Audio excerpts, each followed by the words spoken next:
Alright. Hello everyone! Welcome to the Osumania 4K World Cup 2023 Round of 32. We've had so many matches already this weekend, and considering that this is day 2, we're already of course on the next half of the matches. I mean, we've been already well on that since the previous few matches, but for now, we're going to be having Brazil versus Sweden. I'm Silvas Kaels, and joining me on the commentary booth is going to be Dynescape. Hello there, how are you doing today? Hello, Els, and thank you for that wonderful introduction. Doing great, and very excited to see what this match has in store for us. A lot of people are going to be looking to Brazil. A lot of people feel like this is maybe their weakest iteration in possibly over half a decade, maybe even ever. But they obviously are still extremely strong and should not be taken lightly. And Sweden gonna try to find any holes in the armory here. They are a very good early game team. They do have some tricks up their sleeve. I think they are very strong at SP, so this should make for an exciting match. I mean, personally, you do have a point that Sweden is very good at early game, and this may be a weakened Brazil roster, at least compared to the previous years. However, it's still a ridiculously strong roster, and I think that this match in particular should set the tone for how Brazil is going to perform on the rest of their matches. Because we'll be receiving the information regarding players like Necho, Mikumeru, and I believe it's Zerg, yeah. Those three players in particular, they have experience, they have the skill, just really not sure how they perform on a stage like this. Meanwhile, in Sweden, we've seen a lot of these players in the scene already. Exactly, those three newcomers from Brazil looking to try to prove themselves in this match. And of course, as always, you cannot discount the fact that Brazil does have the Demon Demi Fiend SMT, someone you always think of when you think early game, mid game accuracy at all kinds of maps. So Sweden definitely has their work cut out for them. Well, you have a point. Wait a second. Did Emic just roll a 1? What? Oh my god, what? No way. Yeah, not the best start for Sweden's run through. Hopefully Brazil can maybe tie it. I think that would be pretty funny. Oh my goodness. Alright, can we hope that Brazil... I don't know, unless Brazil has rolled already, which I totally miss if they did. Just imagine if they get a 1 as well. Yeah, I mean, I've commentated so many matches, I'm sure you have too. I don't think I've ever seen rolls be tied yet. Oh, okay, never mind. Okay, just making sure. But apparently rolls already happened, and I did not see that. So right now, it's on the bans and protects, actually. Oh, wait, they're already on Sweden's ban, so it means I totally missed what they were protecting. Could we at least scroll up to the chat to see what Brazil and Sweden did protect? Or at least I have think information of that? Bancho probably ate a couple of messages. Alright, I apologize. Okay, the protects are here. So, Sweden protected SV1, and Brazil protected LN1. Not surprising, actually. Like, Brazil is really good at something like tarot cards, and Sweden, of course, going to be protecting the easier SV. And, of course, like, I just feel like Brazil as a team, in SV at least, is also what's going to be a lot weaker compared to previous years. So that SV van definitely makes sense for Brazil. So now Sweden has only one opportunity in the SV field. Meanwhile, Brazil still has 2 options for the LNs, which I think is their strongest early game skill set. Yeah, and I think Brazil can probably dip into hybrids as well later on if those 2 picks are exhausted. Very sensible ban from Brazil taking out SV2, especially when Sweden wants to protect SV1. It is Brazil up to pick, and they are going to go for tarot cards, just as you said, as the first pick of this match. Yeah, I mean, tarot cards, I mean, could you really go wrong with the pick like this? One thing I'm not sure exactly though is who's Brazil's third LM player. Typically, you might be seeing someone like Silly Fangirl, at least in the later rounds, but on the earlier side, usually you'd have someone like Amaram, at least in historically. But instead of that, we'll be seeing Netro. Netro has been popping off in some friendly matches that I've seen Brazil play, so this is certainly a good decision. It would be interesting to see how they perform. As for Sweden though, Neon Drakon and Diamond Blaze as a pair is not exactly some two players who you should just, brush off. They have so much experience to prove that. Yeah, definitely some big shoes to fill for Netro, and on the side of Sweden as well, we have Lemmy, a newcomer this year. Definitely one that can probably play most maps for Sweden at all stages. Very physical player, but also good at that early game accuracy. So it should be an interesting matchup. Certainly, I mean, if there's any stage where usually the lower seeds have a chance, it's definitely early game. Oh, wait a second, we're seeing a swap here. So instead of Diamond Blaze, we're going to be seeing him Laval. Him Laval is one of the new players in Sweden actually, so interesting to see how that one's going to pan out. Meanwhile, again, like what I said a while ago, Neon Drakon, a player I'm very familiar with and definitely has the experience to back it up. But here we go. First map, it's going to be Tarot Cards picking by Brazil. A very good pick to start, honestly. Yeah, a lot of coordination elements thrown at you, especially when the jacks come in, as well as some tricky releases. They are all on 1/4s, but sometimes they come up in places that you don't expect. So maybe you'll take a 200, especially if you aren't 100% confident on this map. Well, dropping 200s can be forgivable, or like there's still a chance for you to catch up. What is not really a good thing though is missing. Especially, it really depends on the amount of objects that this map has, and I don't think there's many opportunities for you to make mistakes here. Exactly, the map is pretty long, but if you do make a mistake, you can't really count on your opponent to really make a mistake back and trade, because the overall difficulty is there's not too many like spikes in difficulty. The PIs are pretty similar. So as we get on with the match, I mean, Demi with a 99.97, gonna be looking at them all map, see how they do. On the side of Sweden, doing pretty fine, all FCs still intact, however, everyone around that 99.4 to 99.5 area.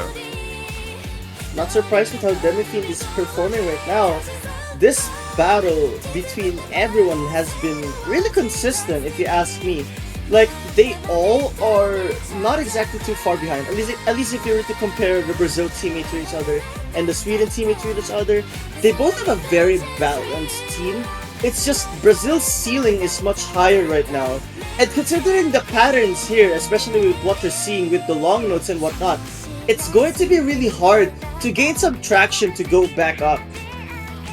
Exactly, we're already halfway through the map, but that lead is about 23,000 for Brazil, seeping in a little more as Sweden takes a couple of unsavory 200s, a lot of late releases here and there, but there's still the chance to make it up. I mean, a couple of misses can still be had by Brazil. It's not too likely, however, yeah, I mean, it's in the realm of possibility. Definitely there is some possibility, but I think they're just running out of time. I mean, of course, there's still 3/4 left, but like having one miss from a single Brazilian player is not going to be enough. And I don't even think a team miss is going to do any much damage, especially considering how big the accuracy differences is. Like in the side of Sweden, they're probably getting at most one 980k if this becomes an FC. Though I have to say, I think Sweden has to be very proud that they're even holding a triple full combo as of this moment. Oh yeah, triple FC on this map is extremely impressive. We haven't seen it from too many teams throughout this weekend, and Sweden are doing just fine. It's just very unfortunate that they have to go up against the absolute unit that is Brazil. I mean, what an impressive team score by them so far. Indeed, like this Brazilian team score, not many teams in this tournament can really beat that. Especially Demifiend SMT though, literally almost 999k. What in the world is that score? Like after all of those sort of density mixed with releases and whatnot, and you just get double-digit perfects like it's nothing. All right, man. Yeah, I Not mean, to you were mention, talking about the amount of objects, yet Demi still goes on and gets a DDP on a map like this. 9 200s from Limosino and Netro in total. And of course, still a very impressive FCs on the side of Sweden. It's just not up to par when it comes to LN for Brazil. having only 9 grades is such an anomaly, especially for LN. And honestly, seeing Sweden get that high of a score for a map like that, like all three of them performed really well. Like usually in the lower seeded teams, right? They're like less balanced in terms of skill sets, and yet here they are, just performing very well on something like that. Honestly, something that they should be happy about, in my opinion. Yeah, would have beaten a lot of other lower seed teams on that map for sure.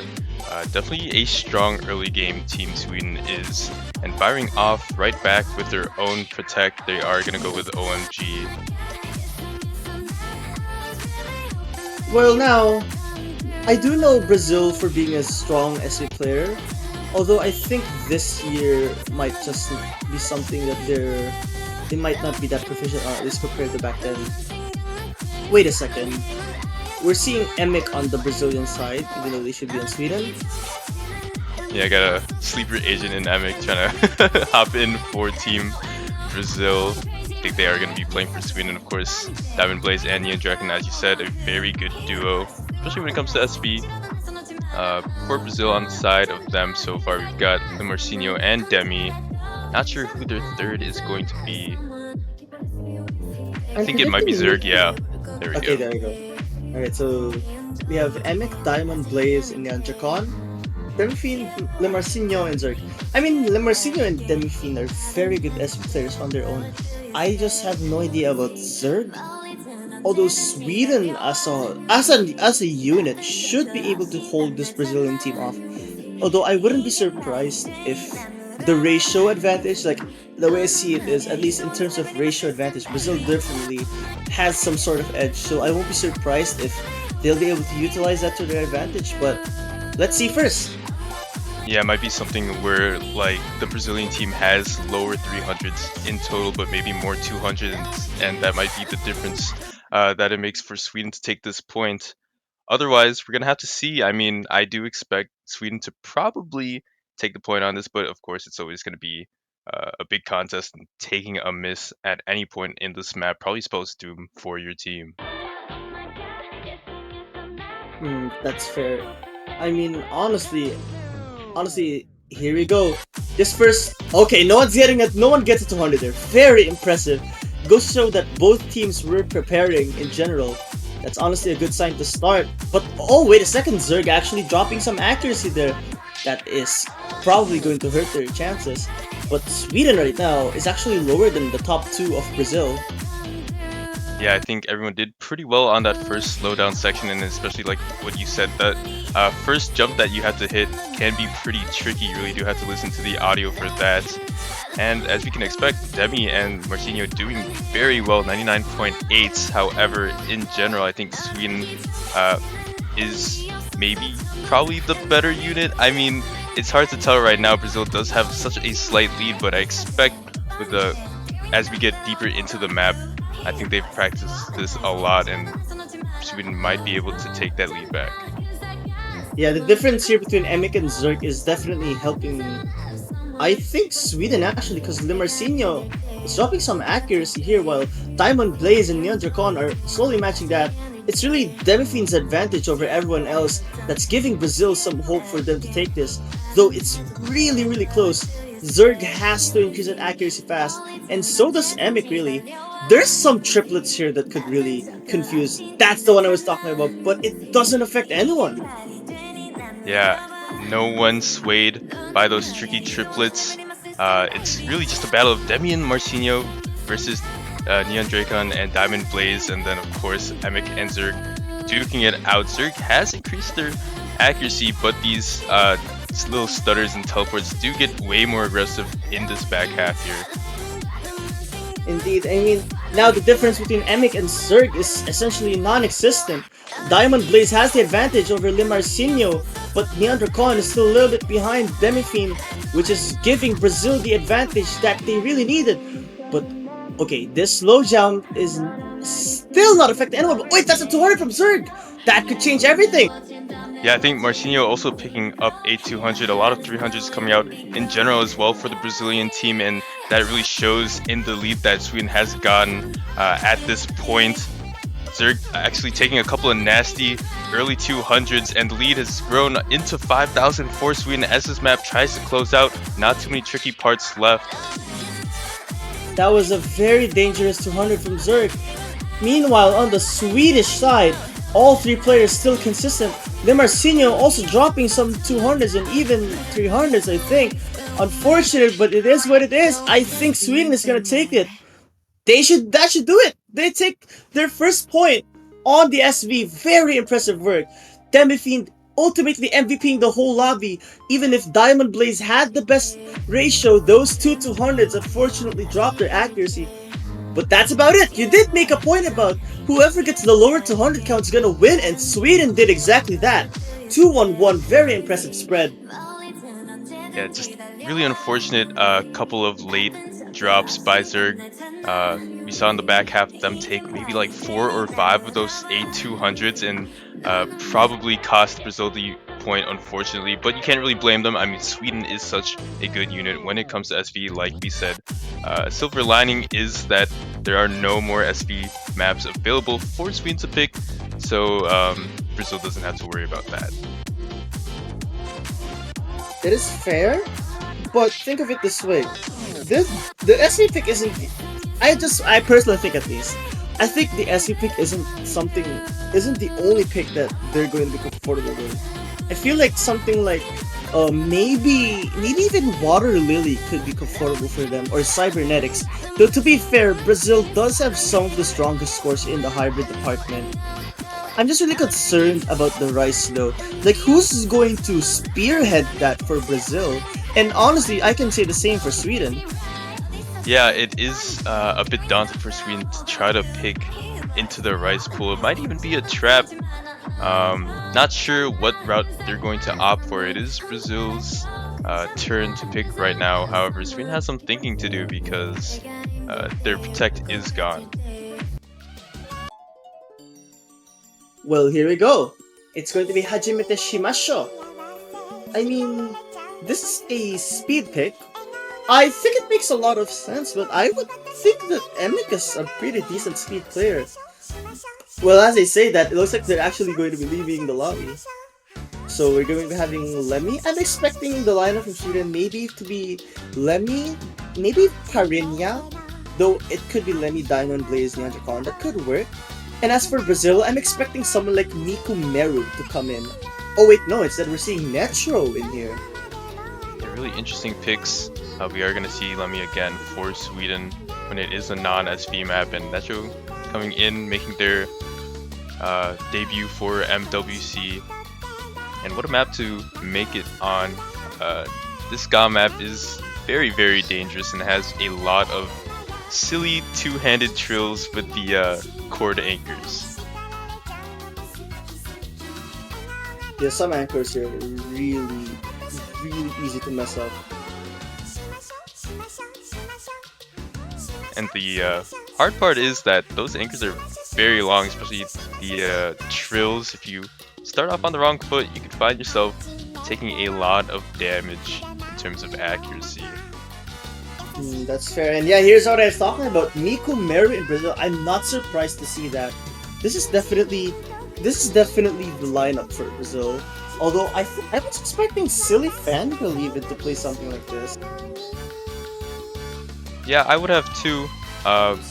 Not sure we've seen them in the lobby yet. Maybe they aren't available for this match. No idea. But we're not gonna see them here. Mikumero and Necho in for Brazil, with Marcinho staying in, and of course switch out of Lemmy coming in for Sweden. All right. So I do hope that these player changes are the ones to make for either teams. Though I would say, um, right now we're off to a good start for either team. I mean, of course, but here's where the speed really starts to pick up. This, if you've noticed, like the length is 2 minutes and 58 seconds. Normally, picks aren't exactly the longest in round of 32, but certainly, of course, to cater to the ever improving player base, this certainly is the right choice to make. And just, it's proven right now with how consistent everyone is so far on the first few seconds of this map. Yeah, everyone doing well at the two-handed trills. Diamond Blaze, unfortunately, the lowest accuracy in the lobby. I think took a couple of early 200s or something like that. Not sure when. However, everyone at the combo cap right now. It seems like Brazil is showing off their early game rice prowess, getting that around 1,500 point lead. I mean, right now, Natural dropping that accuracy is kind of giving Sweden an opportunity to pull back through. But Lemarcinho, being the anchor of this team on the rise currently, is giving them a very, very so slight edge compared to Sweden.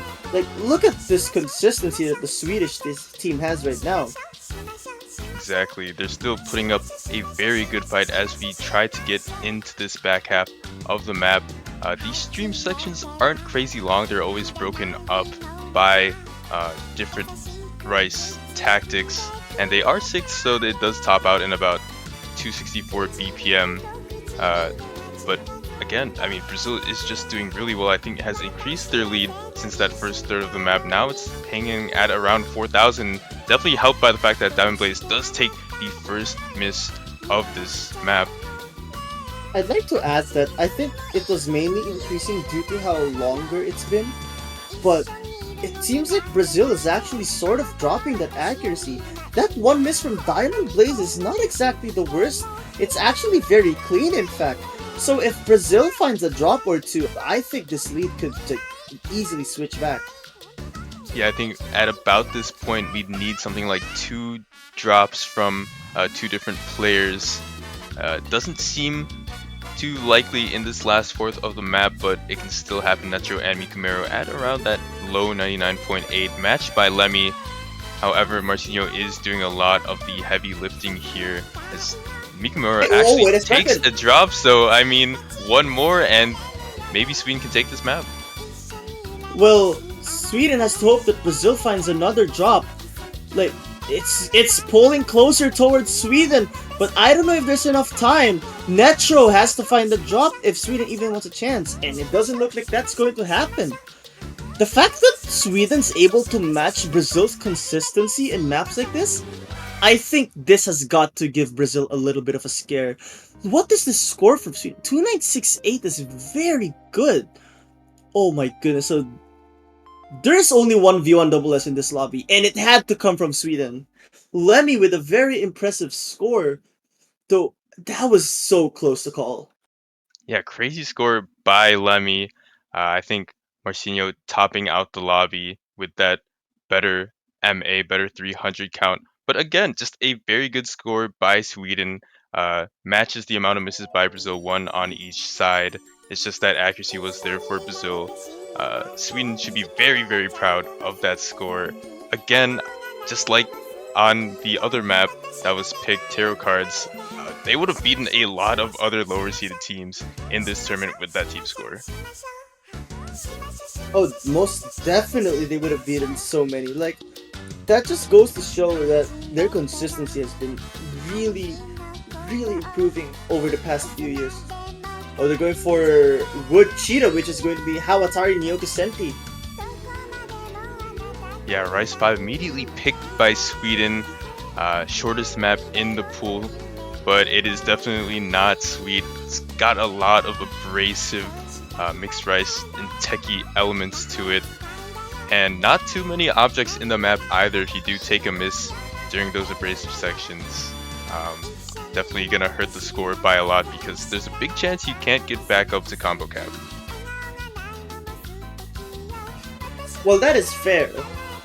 I honestly think this is a good pick for Sweden. Like, now that they know that they can win on a rice pick, you gotta pick something that if you choke on, you'll definitely have a bad chance in winning the pick. Oh, definitely. This is a really, really good pick. I think that is their game plan, and I think it's also the right game plan to go for against Brazil. I mean, Sweden has already shown that they've matched or about matched the consistency of the other Brazilian players. It's just up to really just choking on this map. Gonna try to be consistent on it as much as possible, whereas they kind of hope and pray that Brazil takes a miss. I agree. And now, oh, we're going to be seeing another swap. I believe it was Neon Jacon for Parinia. I think they're probably going for physicality or just to keep it safe. Having Mikumeru and Necho, in my opinion, is a little bit risky right now. Like, if Mikumeru finds a drop on something like this is not a good chance. Yeah, I'm actually quite surprised that, again, we don't really see someone like Silly Fangirl on a map like this.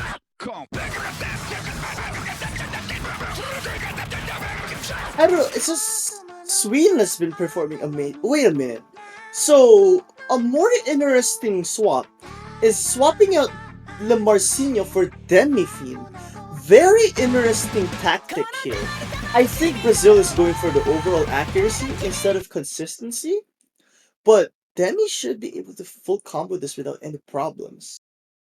Yeah, definitely. I know Demi's been in the lab just upping that physicality month after month. Always has been a strong early and mid game player, as I've said before in the broadcast, but really looks to try to always push that physicality and so they can be a better accuracy player when it comes to late game. And I think this is probably the most physically demanding pick in the pool. Well, it's sort of like very cramped physicality, as this is only 1 minute and 29 seconds. And so far, everyone just playing this without any problems whatsoever. Though Necho, as I say that, Necho finds the first drop on Brazil. This is what I was talking about. Sweden wants to go for the very chokeable picks because they know they can win this. These mini-jacks are very scary if your wrists are very unstable. And right now, unfortunately, I think Necho is the one that has to get them stabilized first. And a super scary flam section. Diamond Blaze actually trading Netro finally out. Diamond Blaze's accuracy slightly better than Netro. That lead is shaking. It's finally swerving over to Brazil's side.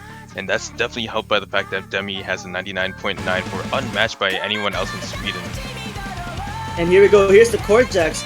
Honestly, if there was something that this chart really loves to give, is not only is a mix of chord jacks and those bursts and whatnot, so your wrists are really forced to be very consistent.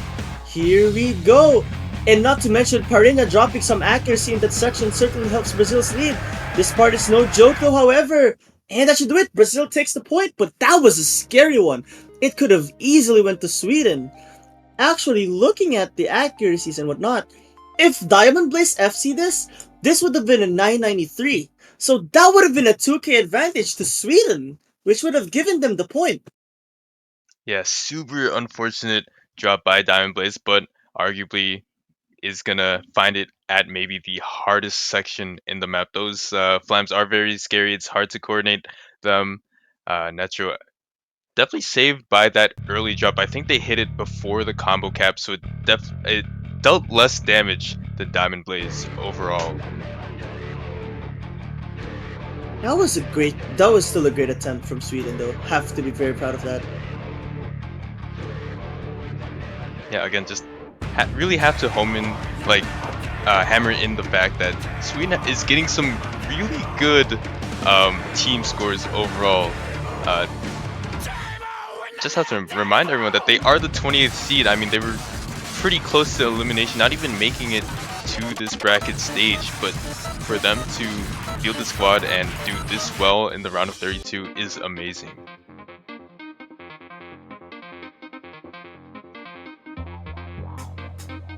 So now we're going for Water Lily. Hybrids. Brazil is actually one of the best hybrid teams historic-wise. This is something they love to use to their advantage, especially when it's in their comfort zone. And Water Lily is certainly something that is very comfortable for a team like Brazil. I'm thinking Brazil's lineup is going to look like Demi-Fiend, Le Marcinho, and Netro. Those three players should definitely hold up the fort for Brazil. As for Sweden, I'm expecting Diamond Blaze, Neon Jacon, Maybe either him, Lavolve, or Emic, really. Lenny could also work. But anyways, it's really just up to the team composition to look and see who's going to be playing. Yeah, it seems like the good luck half buns are going out, so I think they are gonna stay in with Miku Meru and also Lemmy. Pretty good choice by Sweden. I think Lemmy and Perinia definitely could be a deadly combo in the next couple of stages. And time to see what Miku Meru has in store for us on this hybrid map. It's definitely a pretty spiky one, so gotta watch out for those. I've known Miku Meru more as a Rice player, so it's interesting to see them play something related to Ellen's, really. I mean, yeah, it is a hybrid, but still. So currently, I think I think the Sweden side, unfortunately, Neon Dracon having a very rough start, but it's much better to have a rocky start than suddenly like drop at the very middle of the map. So Neon Dracon still has a lot of time to catch up, but for the meantime, Mikomeru is actually just a little bit behind Lemmy, who is clearly the highest in Sweden. So that's kind of a bad sign for them, really. Yeah, not the greatest start for Team Sweden that we've had. Lemmy is hanging at around that 99.7, and Perinia actually taking a very early miss, about a fourth of the way into the map. Drakan at a 99.65, lower than anyone else on Brazil. The lowest for them right now, Mikumeru at a 99.84, which is very, very scary. Indeed, like, Neon Dracon recovered so well after that start. But man, there's just nothing you can do right now if Brazil is going to continue to be this consistent. Like, if there's something that I know about Brazil, they would really utilize whatever their strength is, and they know they can crush these hybrids without any problem. So right now, they're just exactly doing that. These patterns are not affecting anyone though as of this moment. Ellens and Rice, both of them are very proficient at the skill sets, especially in this round.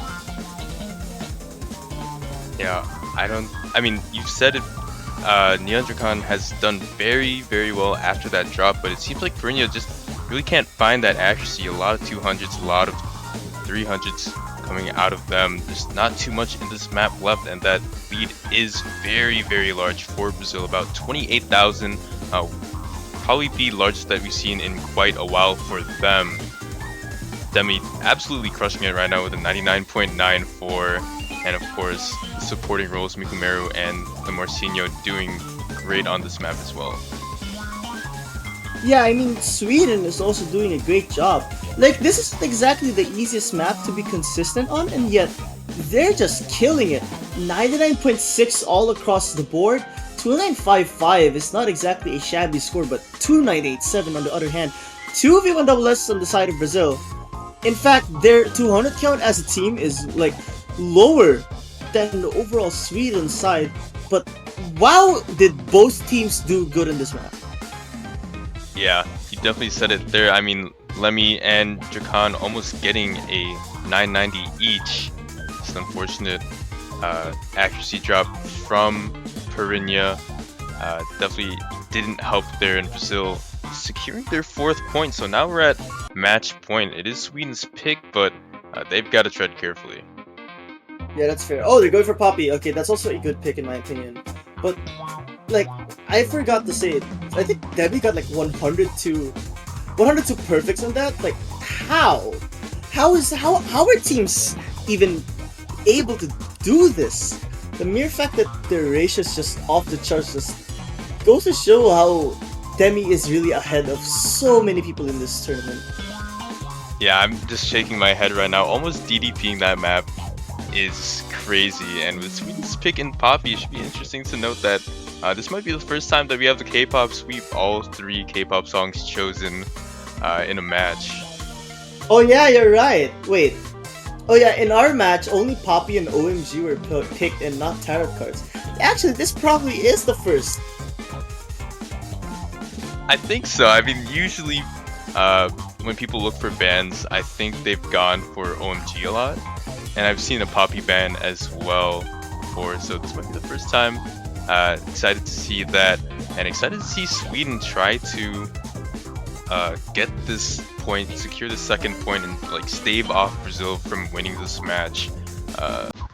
Hajimete Shimasho was pretty close. That was Rice 1, and honestly, Hawatari was as well. So it's up to Sweden right now to really lock in that consistency and also bring up their accuracy in general to beat out Brazil on this map.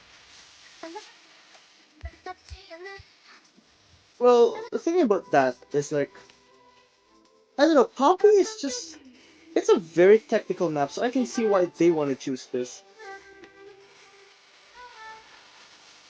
Yeah, it's pretty technical. Once you get to the chorus, I think you can maybe mind block the patterns a little bit, especially when you start off every little phrase with a three-note chord and then go into the single streams. Definitely pretty tricky overall, so we're gonna have to see how all six of these players do on this. Well, we'll have to see. We'll have to see because like the thing about Poppy is it's I think the challenge here is really more in the anchors, and like if you're confident on on those kinds of maps, then there should be no problem. What is going to be the problem, however, is if you're nervous or if you like because like this is one of those maps which could really make your nerves go high. Yeah, definitely.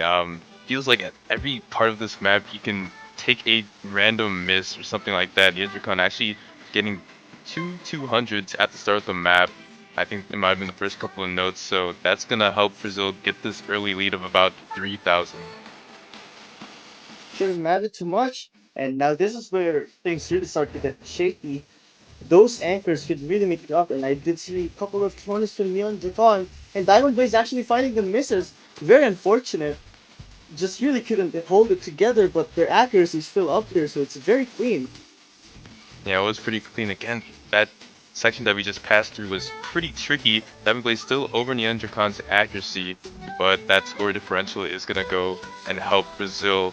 Netro and Marcinho doing well, 99.85 round for each of them, beating out the top player of Sweden in Lemmy right now with the 99.8 flat. And again, Demi Fiend SMT, probably one of the greatest early game players in this tournament with a 99.93 on Bobby right now. Very impressive indeed. In fact, Brazil's team score is just overall showing how proficient they are on rice patterns.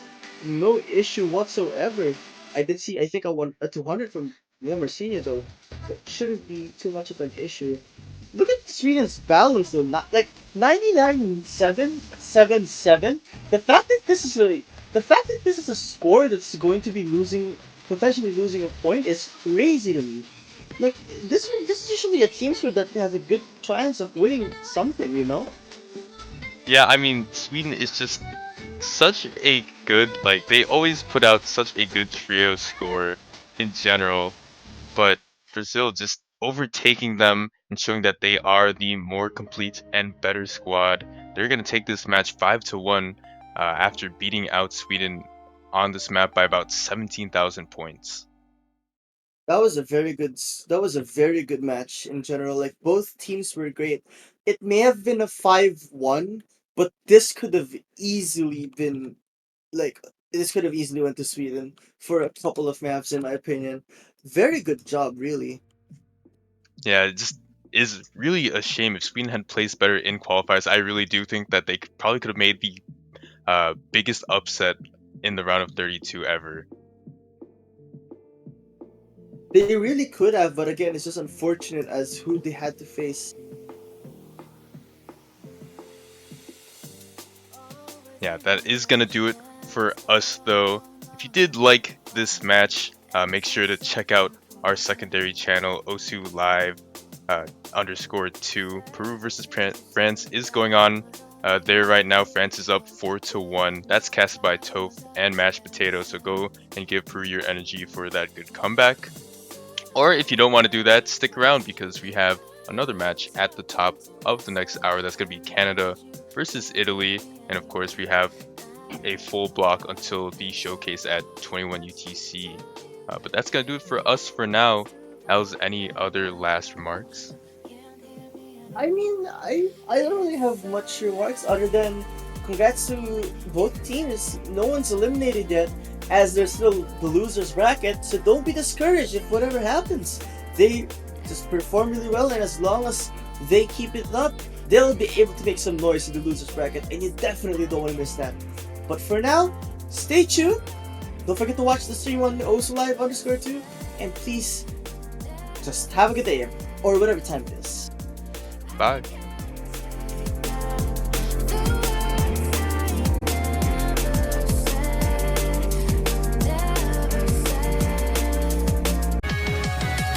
Hello everybody, welcome back to 4Key MWC 2023.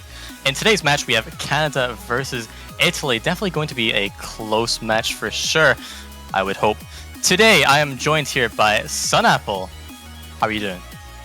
Hello, hello, hello. I'm doing alright. I'm really excited to see this match. This Canada roster has really been shaken up, especially compared to last year with the addition of May and Walmart. Compared to last year, which I feel like these two players being on the team have been really, really good, especially May, who has basically been top scoring all their matches, or all their qualifiers and stuff.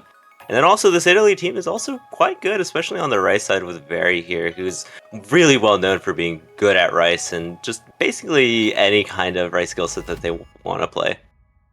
Yeah, definitely. Canada, I just want to point out, definitely has some strong players in all-round skill sets. So I would like to see them perform well on every map they choose to play. And Italy, like you said, yes, very good on the right side of things. So will definitely be very close on the rice, I would like to imagine. Here we are, you can see the map pool now. So Piggy rolls 85, that'll be Canada. I'm unsure what Italy rolled, but it seems like Canada. It looks like Canada won the roll, so they will be first to protect. I would suspect, honestly, Canada protect one of the SV maps, since they've actually done pretty well on SV. I believe they got third on SV in qualifiers, and even that map was significantly harder than these two SVs right now. So I don't really see a reason why they would want to pick anything else, judging off of just how strong they are at this SV and kind of SV accuracy in general. Yeah, for sure. I'm thinking Italy will maybe go on the protect. My assumption on Rice, maybe Rice 5, playing for the more tricky kind of patterns and more chokeable for sure. Canada, I expect to be either LN or SV maybe. Depends how confident they are in these maps. Yeah, I definitely agree with your thinking of Italy probably going to protect Rice 5. We see a lot of teams struggling on Rice in general, on Rice 5 in general specifically, just because it's really, really awkward. But it's actually looking like Canada's going to be protecting the jump stream map Rice 2, which is honestly quite surprising. Maybe they feel like they have better accuracy than Italy overall. And now it's time for Italy to choose their protect. Yeah, definitely an interesting protect, being as Italy are most likely going to be playing into the race here. So Canada also choosing to protect something on the more accuracy side of things, ratio base, is definitely very interesting to say the least. Yeah, and it looks like maybe the protect for Italy got eaten up. Oh, it looks like they're protecting Rice 4. Okay, so they will be protecting... Actually, it's Rice 5. I'm kind of a bit confused. So we are right with Hawatari getting protected for Italy. And now it's time for Italy to ban. I would suspect they kind of have to ban one of the SVs. It's really going to be, unless they practice it a lot over this past week, SV is probably going to be the easiest thing to choose. Maybe you just didn't want to pick, or maybe you just didn't want to practice one too much, so you just wanted to ban it for some reason. Or either that, or they could go for some LN, a hybrid maybe, anything really, but I would suspect some sort of SV, maybe SV1, since people have been struggling on that one the most. Yeah, definitely. I mean, considering it's their first match of the World Cup, SV has probably been practiced quite a bit. This is like your most important match, basically. And yeah, you're right, SV1 is banned on the Italy side of things. Canada, them protecting Rice 2 now makes me second guess myself on what they're going to ban. Yeah, definitely. It is kind of interesting what they're gonna ban. I don't know, maybe something like Poppy. I've seen a lot of people kind of having troubles on that one, being a bit more dumpy. and some players just don't get as high of accuracy on the type of dump maps, but it's actually looking like they're going to be banning SV2. So a no SV map match right here, which is interesting to see. It looks like Italy also had protected that map a lot, since they're kind of sad that it's gone banned. No SV in MWC. This is what this round is going to be. And first to pick is Canada. I wouldn't be surprised if we've seen their protect. Or, okay, so Piggy seems to be confused as to why they banned SV2. But yeah, Rice 2, I would not be surprised. Also LN, I wouldn't either. They're pretty strong in all areas. So anything could be chosen, basically. Yeah, I would probably suspect that they just go straight for their protect. Generally, it's a good thing to do, especially when you don't have all too much information on your opponent, especially in these earlier rounds where it's kinda hard to get good information because it's so early and it's really accuracy based and you're not too sure how hard these maps are, especially for your other teams to play. So maybe just picking right off their protect with the Rice 2, or they can go venture into the lower side of the pool, go into something like 8-Bit Voyager, some sort of easier kind of LN map, just to ease them into the match a bit. Their first point will be very important as well, bear in mind.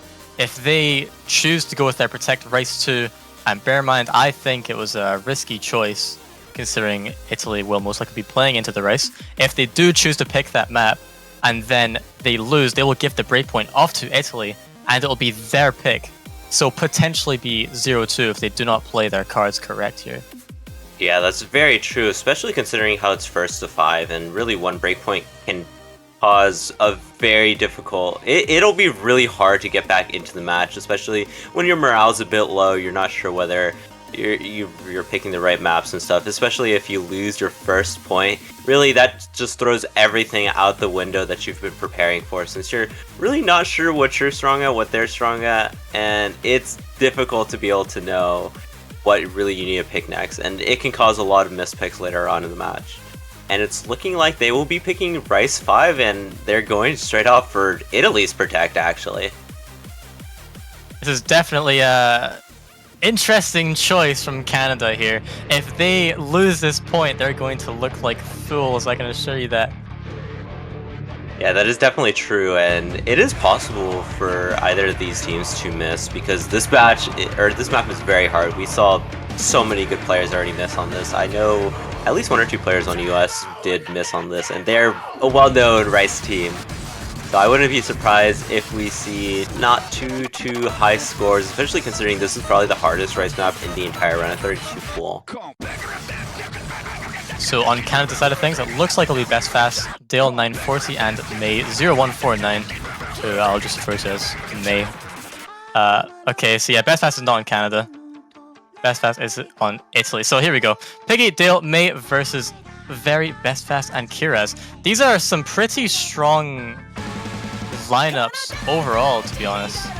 And on the Rice, this could get really scary. Yeah, it also looks like Simo is going to be playing instead of Kiraz for Italy, so most likely going to be Very, Best Fast, and Simo. I would really be looking at Very's score for Italy, just trying their best to carry as much as possible on this Italian squad. But Canada, generally all around, especially May, definitely going to be contending against Very quite highly. They have both of those players, Very and May, have really good early game Rice accuracies. But it's really going to be dependent on these lower 2 players, Piggy and Dale, both really good players as well. But so are Best Fast and Simos. So we really should be watching whether 200s come out from either these players or anything below that. Yeah, and Piggy is a veteran, if I'm not mistaken, very experienced when it comes to tournaments. So this roster currently playing for Canada, I cannot see them getting bad scores. Yeah, that is definitely true, and we start off the match, Canada seeming to have a slight lead, but it's just started, so there is not much to say, honestly. No player has gone to the combo cap. Mind you, Very has still got the 99.97. Even though we're just at the start of the map, that's still significantly higher than anyone else in this lobby. They're here to win. Honestly, drops at 200, does lose that bit of ag, but still on the ratio side of things. May and Bestfast did find those drops, traded, very clean misses. The score lead is not by much. Yeah, but it looks like May has been able to recover their accuracy quite a bit better than Bestfast, and we're already halfway through the map. This match is very, very short, so that trade and miss is very good for both teams, but Canada just overall have the better accuracy, even with Barry at that 99.85. Simo hasn't been able to get up to wherever any of the Canadian players are at, even with that full combo, but we're now getting into little jack section, and it's really dependent on whether any Canadian players miss here if Italy want to take the point. Yeah, the score lead is not by much, but it will have to be a miss if Italy want to take this point. Even with Very's incredible ratio, I think. It looks like it'll be Canada's first point on Italy's Protect.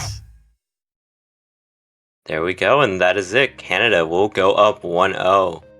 Just really showing a statement here, picking their Protect and immediately winning it, even with a miss. Look at these ratios, though, in the lobby. That's incredibly close. As I said, I do think it was risky to protect Rice versus Italy, considering how close these scores can be. Yeah, but and Canada will still take it regardless. we do see May and Very both having very similar ratios, about 7 or 8 judgments off of each other. But now it is time for Italy to pick. They still have quite a bit of maps left to pick since it has just started. Maybe you want to go into something a bit different since you did see that they are winning the map that you protected. Maybe you want to just try something, I guess, more random, somewhere in the hybrid, trying to just test out the waters for the LNS. I would say Water Lily is probably a good pick if you're wanting to stay more into the right side of things. It could also be that Canada wanted to play Rice 5 regardless, and Italy just happened to protect it. It may not have been of disrespect. That definitely could be true, but it's looking like Italy will be choosing Rice 5, Rice 3, Hopeful Frontiers.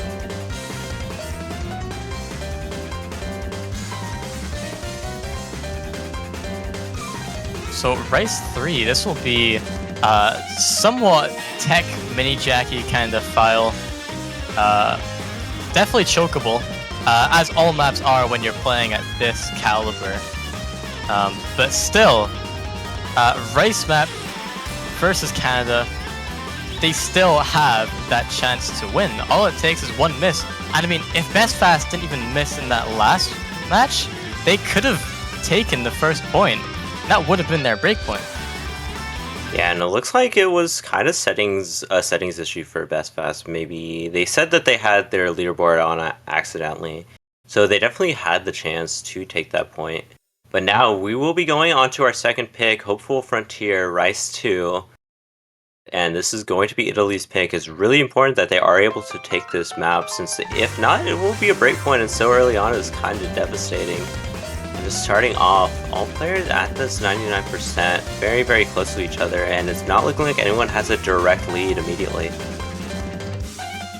Yeah, just the very start. Very finds an early miss. I was about to say everyone's doing like amazing, but that early miss is going to cost them quite a bit. Already almost a quarter of the way through the map, but this map is less than 2 minutes long. Each miss will count. Fortunately, it wasn't above the 400 combo cap, so it will not be as much as it could be, but that is a significant lead to give to your opponent such early on. Yeah, and it looks like Bestfast also got a bunch of 200s and maybe a 100, or maybe a 100, since their accuracy has gone down quite a bit, especially considering the accuracy on the Canadian players all above 99.8, whereas none of the players on Italy are very close to it besides Very with that one miss. But we do see May taking a break on this stream section. But will that be enough? The lead is slowly moving over towards the Italian squad, but it's not very close. Yeah, Italy will need to up their accuracy game if they want to take advantage of that miss. Still, 3 players above the combo cap versus 2. Very finds another miss. That will definitely give them less score to work with. Canada will just increase that lead that they have now, almost 3/4 of the way through the map. There's not much Italy can rely on besides a few misses from Canada at least.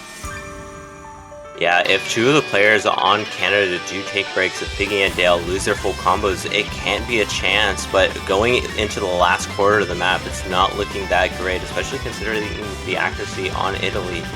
But it still is possible on this last section of streams. We did see May taking a break on the last one, but it's not looking like it's going to happen, and Canada will most likely be the one taking the break point and getting 2-0 on Hopeful Frontiers. That score difference is much larger than last time. That's what you'd like to see if you're on the if you're on the Canada side of things. The ratios, yeah, again, really close between Canada's side and Very as well, with the best ratio in the lobby. Just those unfortunate misses at really bad times cost them a lot of score. What can you do against Canada's double 994k scores? Yeah, it is really hard to compete against that. But now it is back to Canada's pick. They could just continue going on to this right side, since really they've been doing really well on it. And what's broke? If it isn't broken, why would you fix it?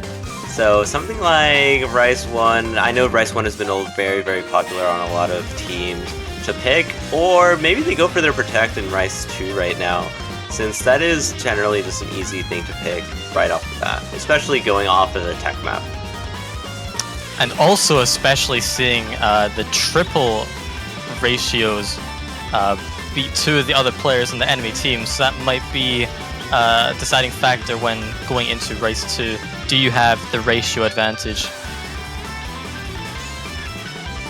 Yeah, but we now just have to wait a bit for Canada to pick their map, and generally right now, honestly, one breakpoint isn't the end of the world for Italy, but it definitely is going to be a lot harder to be able to take these maps and to be able to know really what you want to pick.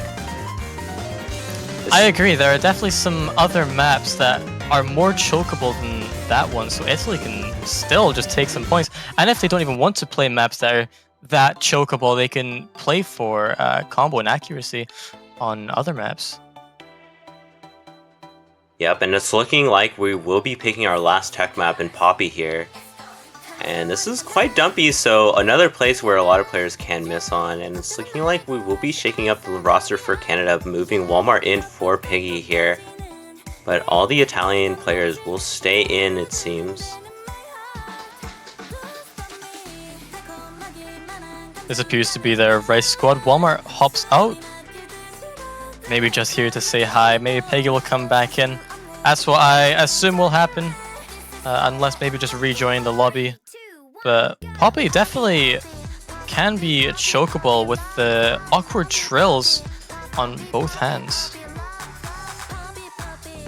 Yeah, and this map, another short one, as you did say. We have seen 3 short maps in a row, basically. Most of the maps in this pool are quite short, around the 2-minute range.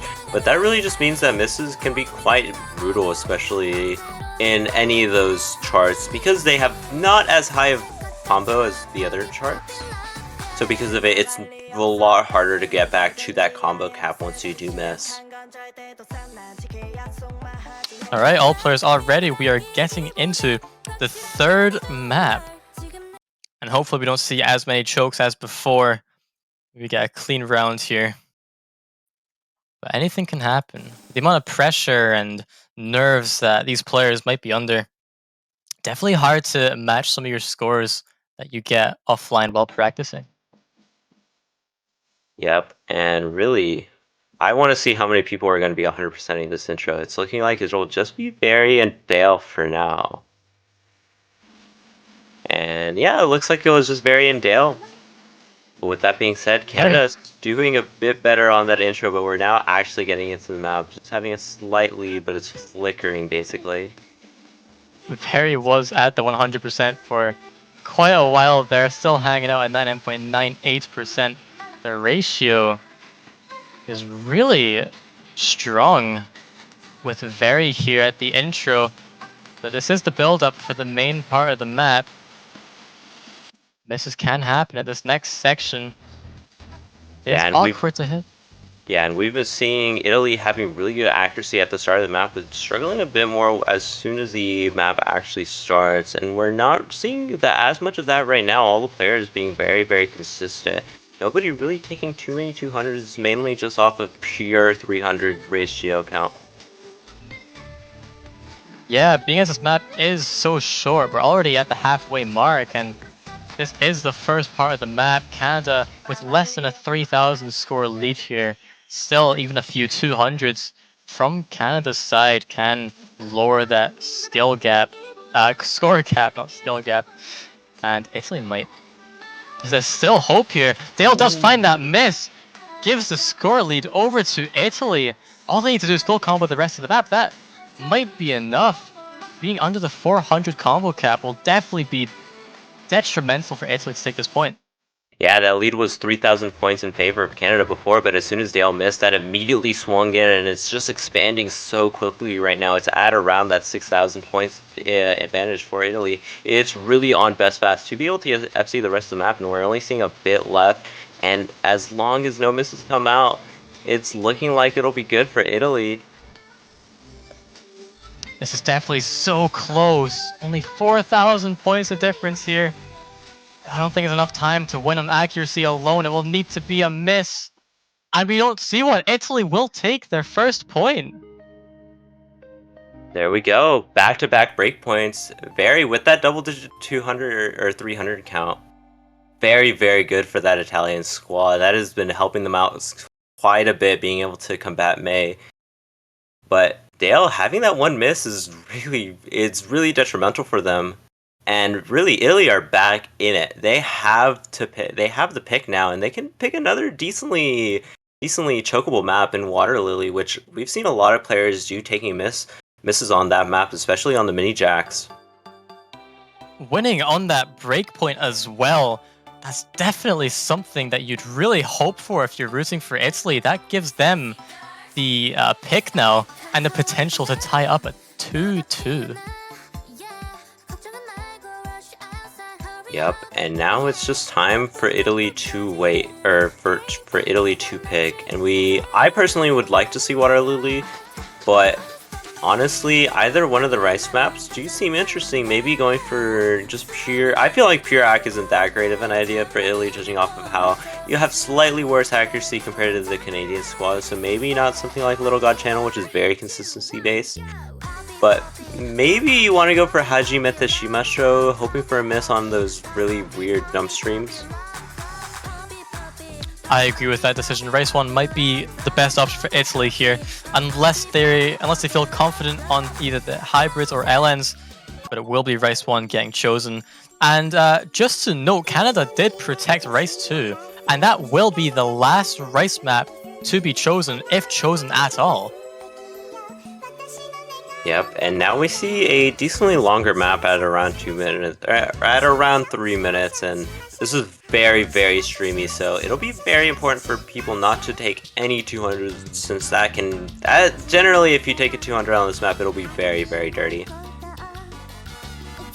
Oh yeah, the accuracy will add up against you if you're not careful. That score lead will be dependent on the accuracy mostly.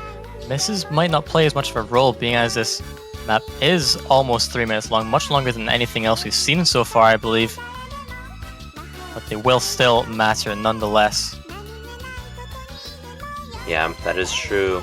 And now we're just waiting for the players to ready up. I would assume that this is going to be the lineup Piggy or GDMM instead of Piggy right now. And the same rosters that we have been seeing so far for Italy.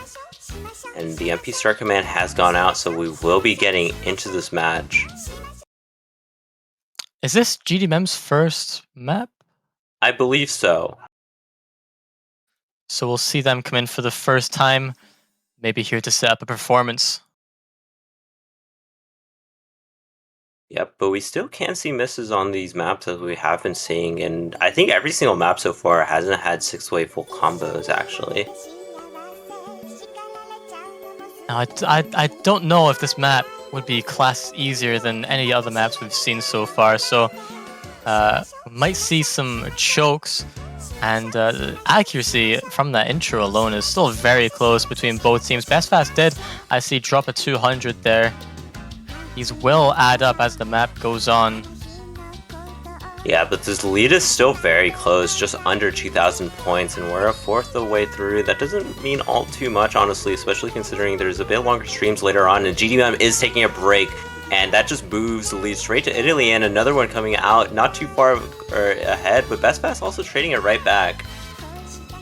Yeah, those few drops from GDM is going to cost a lot. Went down beneath the 99 for a moment. Best Pass did find that one miss, though it was clean. The 6,000 score advantage now for Italy on their pick. This might be the one where they tie it up to 2-2. Now a third of the way through the map, it will be down to nerves and stamina to combo the rest.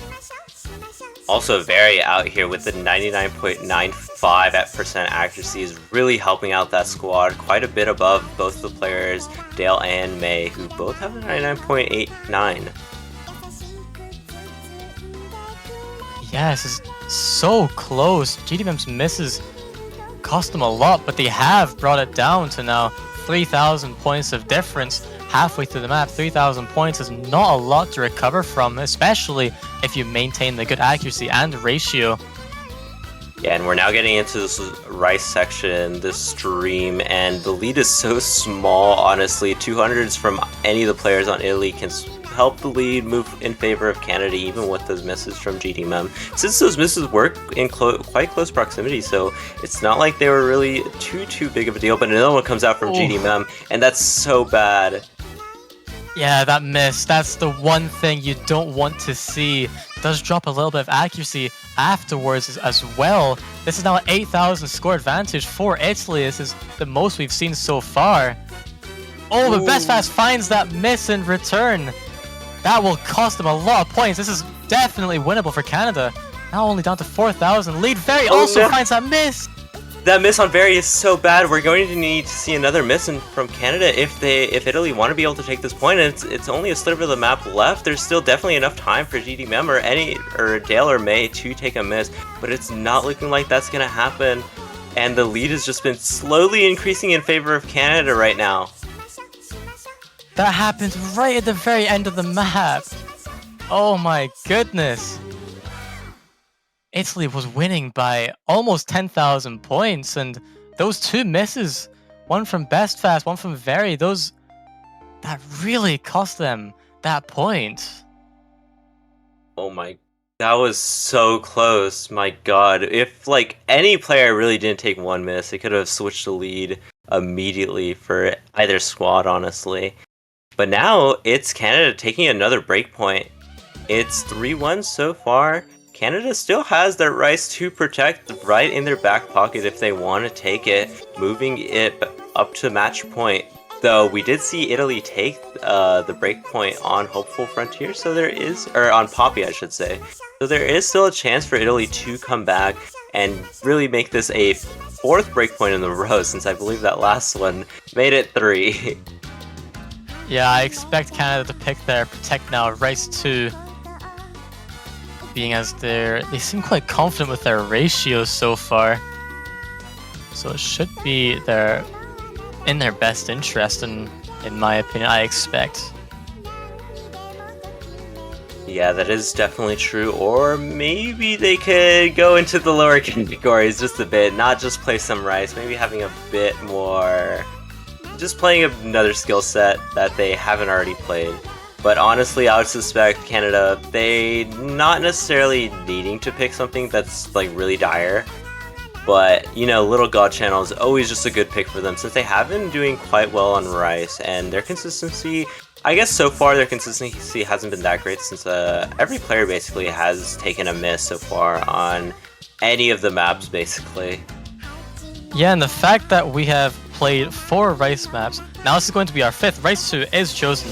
We have now played 5 Rice maps without a single hybrid, LN, or SV, which means that the next map that gets picked will be either a hybrid or LN, and we have not seen the skill potential of LN from either of these teams so far. Yeah, both teams have exhausted all the Rice picks, so after this, they won't be able to pick any more Rice, and it's looking like I saw Piggy in the lobby, so maybe Piggy will be playing instead of Walmart. But so far, Walmart hasn't moved, so maybe this is going to be the lineup. There is plenty of time to change here. This map is 3.5 minutes long, and this is the more accuracy side of the map, so even just one miss could really ruin it for your team. Yeah, though we did see quite a few misses for the Canadian squad, and they were able to take it back because both teams really have been missing, so I don't think it'll be too huge of a deal if any player to take 1 or 2 misses, since it does have quite a high chance to get traded right back. But with that being said, we'll go straight into Little God Channel here, our final Rice pick, and Canada's Protect. Yeah, Canada choosing their Protect last after every other Rice pick has been chosen. Definitely interesting choice and something I have never seen before. Yep. And now, starting us off, Dale and Barry both holding this 100%. Well, they both lose it now.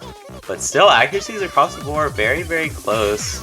Not too big of a difference for any of these teams. This map is decently long, so stamina can become an issue if you're trying to get too high of accuracy, honestly. You're right, yeah, stamina, that physicality in your arms to maintain your tapping skills and potential throughout the entire map of 3.5 minutes at 217 BPM streams, mind you. These awkward trills do get really awkward as Simo does find that miss, going to cost that score, but May finds the trade. After that miss from Simo, that score might go towards Italy's favor, but it will only be that couple 1,000-point difference. Yeah, that score will go slightly in favor of Italy since Simo missed earlier on, but Canada overall just have the higher accuracy, so they will still continue to have the lead, and we're already a third of the way done with the map. Best Fast struggling a bit more than any of the other players here, and we're on this first break now. Yeah, you're right, the first break, a third of the way through the map, the 6,000-point lead. Italy, at this point, if they just maintain the way they're playing, they're going to need to hope for a miracle and that Canada miss. Either that or they're going to need to up their ratio to try bring that back. Yeah, and it looks like for the first time, I believe Barry is not having the highest accuracy in the lobby. Both Walmart and Dale have a slightly higher accuracy, and that's really helping out the Canadian squad right here. But Walmart is able to find find their first break, and that should switch the lead in favor of Italy. So just slightly, but this accuracy may keep the lead in Canada. Yeah, it's quite a bad time to miss right there. Just over halfway through the map, though it does not seem like it affected them that much. Only lost maybe 1,000 or 2,000 point lead. Still in Canada's favor. So definitely accuracy is a struggle for the Italy side at the moment. Does not help that Simo found that miss as well. There's not much left of the map to go. Yep, and Barry also takes a break, so that is not great for them. Best Fast being the only FC on Italy, whereas Canada still has their 1 FC with Dale, so it is still 1 FC versus 1 FC. Best Fast has quite a bit worse accuracy than Dale right now, and really all the players who did miss are almost back to that 400 combo mark, so this lead shouldn't be swapping all too much. Best Fast and Dale, the only FCs in this lobby so far.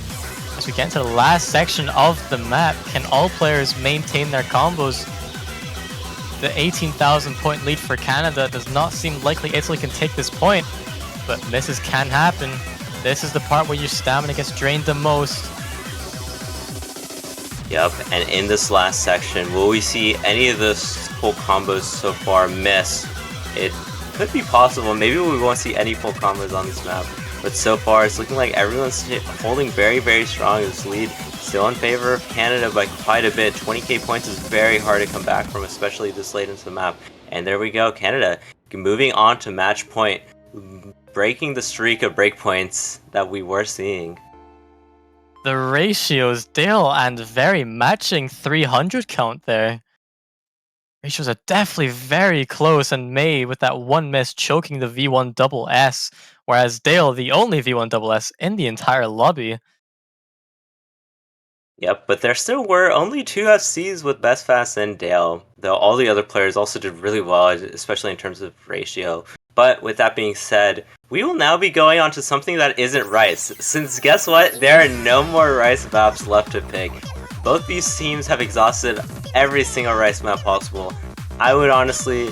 I've been saying this, I think Water Lily is probably going to be the pick for Italy, judging off of how chokeable it is, since it is easy to mess up, especially on those mini jacks, those shields and stuff, but it's looking like they will be picking Hybrid 2. Hidden 2 will actually be the choice, thank you very much. But yes, Hidden 2 Cybernetics. Definitely interesting choice from Italy here. I agreed with you. I expected Water Lily to get chosen, so maybe they have something in their back pocket. Oh, and it's looking like the squads will be switched up for Italy for the first time. Kira's will be coming in for Best Fast right now. Seems like we will maintain the same Canadian squad as we get into the first non-rice map.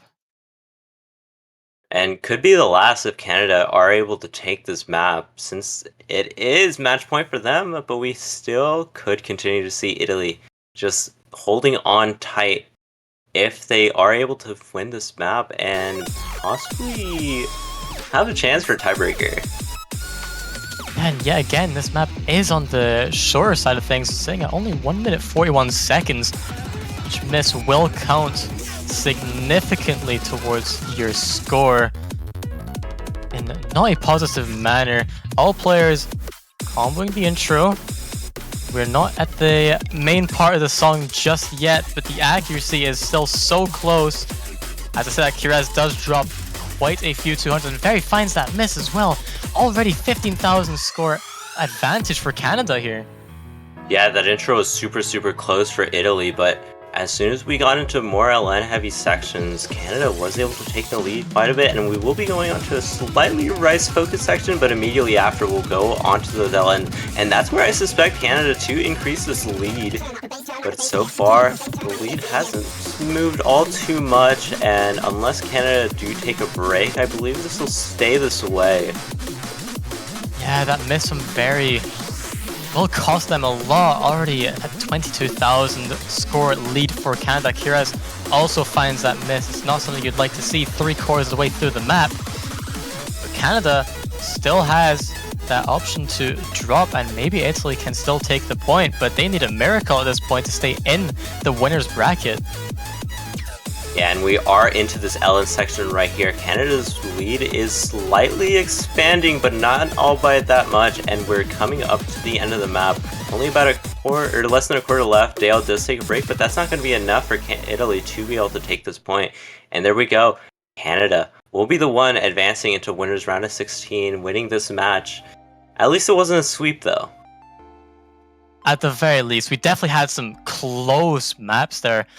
On the race side of things, this was a great match. Even Italy, even though they lost 1-5, it definitely felt much closer than that, I can tell you that. Yeah, Italy played super well, honestly. A lot of basically all the Bat Rice maps were very close, honestly. It was hard to be able to know who was going to win any of them, and it had a chance for Italy to take multiple ones of those if some misses didn't come out, if somebody had a slightly better accuracy. But so that will be it for this match. Next up, we have Chile versus Germany, I believe, at 19 UTC, so approximately 22 minutes from now. And then our last match will be Mexico versus the UK before we see the next round's map pool. Yep. But congratulations once again to Italy for advancing into the winners round of 16. Or Canada, congratulations to Canada for advancing into round of 16 in the winners side. But Italy is still not out of it just yet. They do still have the losers bracket that they can go through if they want to continue into this tournament. But that is all for now, and we will return in 22 minutes. Take care, guys. Goodbye.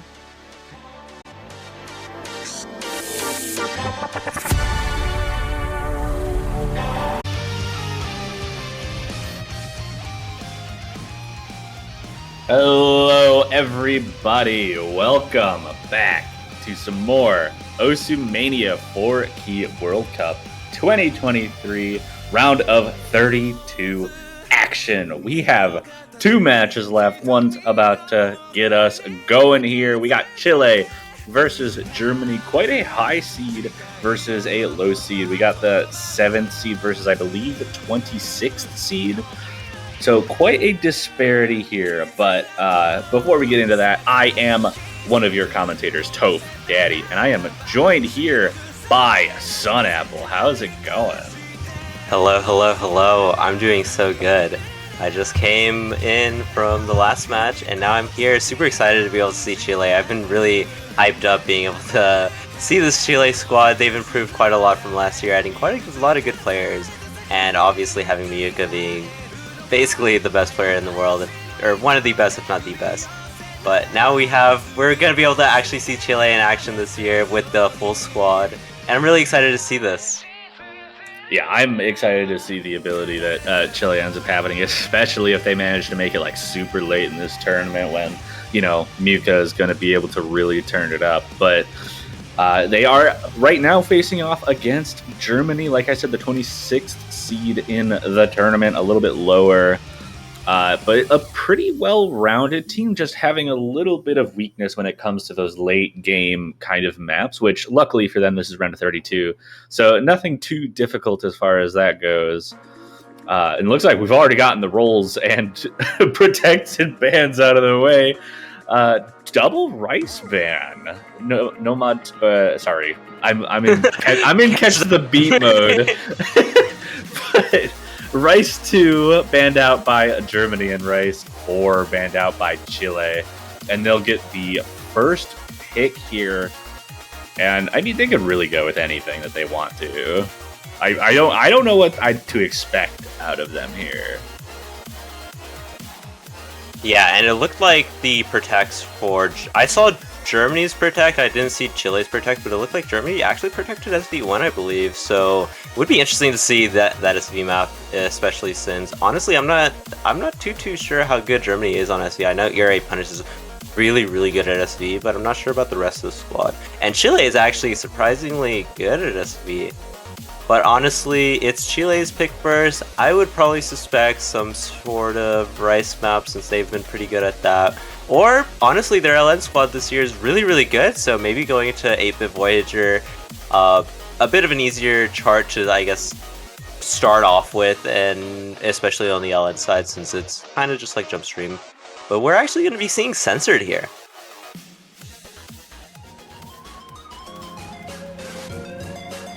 And I just got told it looks like Chile did protect LN2, so they are going to be opting into that 8-bit Voyager pick later on in the match. But for now, they will just be playing Censored, just trying to get the people in lobbies. Right now, it's looking like the squad for Germany will most likely be Seowin, Leo, and Jixu. It makes sense as a squad from Germany. And it looks like Chile's looking at My Angel, Kokomi, Bambi, FNF, and then Muchi here for those 3 players. Like you said, a pretty strong LN squad. They did get 5th place in qualifiers on LN on the release pick on qualifier 4, which is really impressive, especially given that in previous years, LNs have been like primarily a pretty big weakness for the Chilean team. Yeah, I mean, with the addition of Ellis Bambi FNF being more of a newer player, I think they've been really popping off, especially in the past year. With the addition of them, it's really going to be quite good for their squad, but we will be going into the match right now. We'll be seeing who will be able to take this first point from Chile versus Germany. Indeed, we are starting off with Chile's pick, so they have to be pretty confident in this map in particular. There's also a chance that they wanted to pick this based on the expectations of Germany's performance overall. They did do a little bit weaker on the LNs than the early game Rice and hybrids, so I could definitely see this being a bit of both a comfort pick for the Chilean team as well as a potential attack on what they think Germany will be weakest at. Yeah, that is definitely true, but so far, everybody playing pretty well. My Angel Kokomi struggling a bit more on the Chile squad in terms of accuracy, but even then, they have the 99.7, so it's really, really good. But now we'll be getting into, I guess, more of the map already fourth the way through. Chile having a slight lead at around 4K. Indeed, that accuracy advantage definitely doing some good work for the Chilean team here. 2 players on the German side below 99.7, ERA Leo just barely holding on to that 99.7, whereas on the other side we have My Angel Kokomi at 99.73, and then both Yuchi and Bambi have above 99.8. So really pushing that accuracy. Yeah, that's really helping him out. We do see Bambi, Ellis Bambi FNF taking a 200, but that's not going to be all that bad, especially considering Germany being, as you did say, just a slight bit below, and this lead has honestly been increasing since the start. It is now at 11k, and we're going to the last third. This last third is definitely the most trickiest, so misses can appear for any of these players right here. Indeed they can. We do still have 6 full combos. There is quite a heavy lead right now. About 15,000 points in it, which means I think Chile has at least 1 miss of availability, and that might save them with My Angel Kokomi finding a drop right there as we approach the end of the chart, but Leo trading that right back. And it looks like Chile will be able to protect their own first pick and bring it to a 1-0 scoreline. Yep, and there we go. Opening off right off the bat. 17,000 score lead is honestly quite a lot, but a lot of the scores are very, very close. Miyuchi being at that 99.88 accuracy is really, really good, and that ratio is honestly crazy. But it is now time for Germany to pick. They could opt to go into that SV category. I don't believe any of the SVs did get banned since 2 Rices got banned. So they still have 2 SVs open if they do want to pick them. And they did protect the SV1. So I assume they feel quite confident on that SV1 pick. Yeah, SV1's definitely in that range where it's a lot about reading. As long as you know a couple of the specific traps that are there, it's a lot about just making sure you have the accuracy and don't slip up on the SVs. Whereas SV2 Ultra Synergy Matrix is a little bit more on that memo side, where it's more difficult to keep yourself under the accuracy umbrella for the whole time. But Rice 1 comes out. We're going to go into some speed, some ska mapping. Yeah, everyone's really been liking this map, honestly. I think it's been used in most matches, I believe. I think there's only a handful that really haven't played this map so far, but it's looking like we will be seeing a substitution on Germany for medium Keck instead of Leo.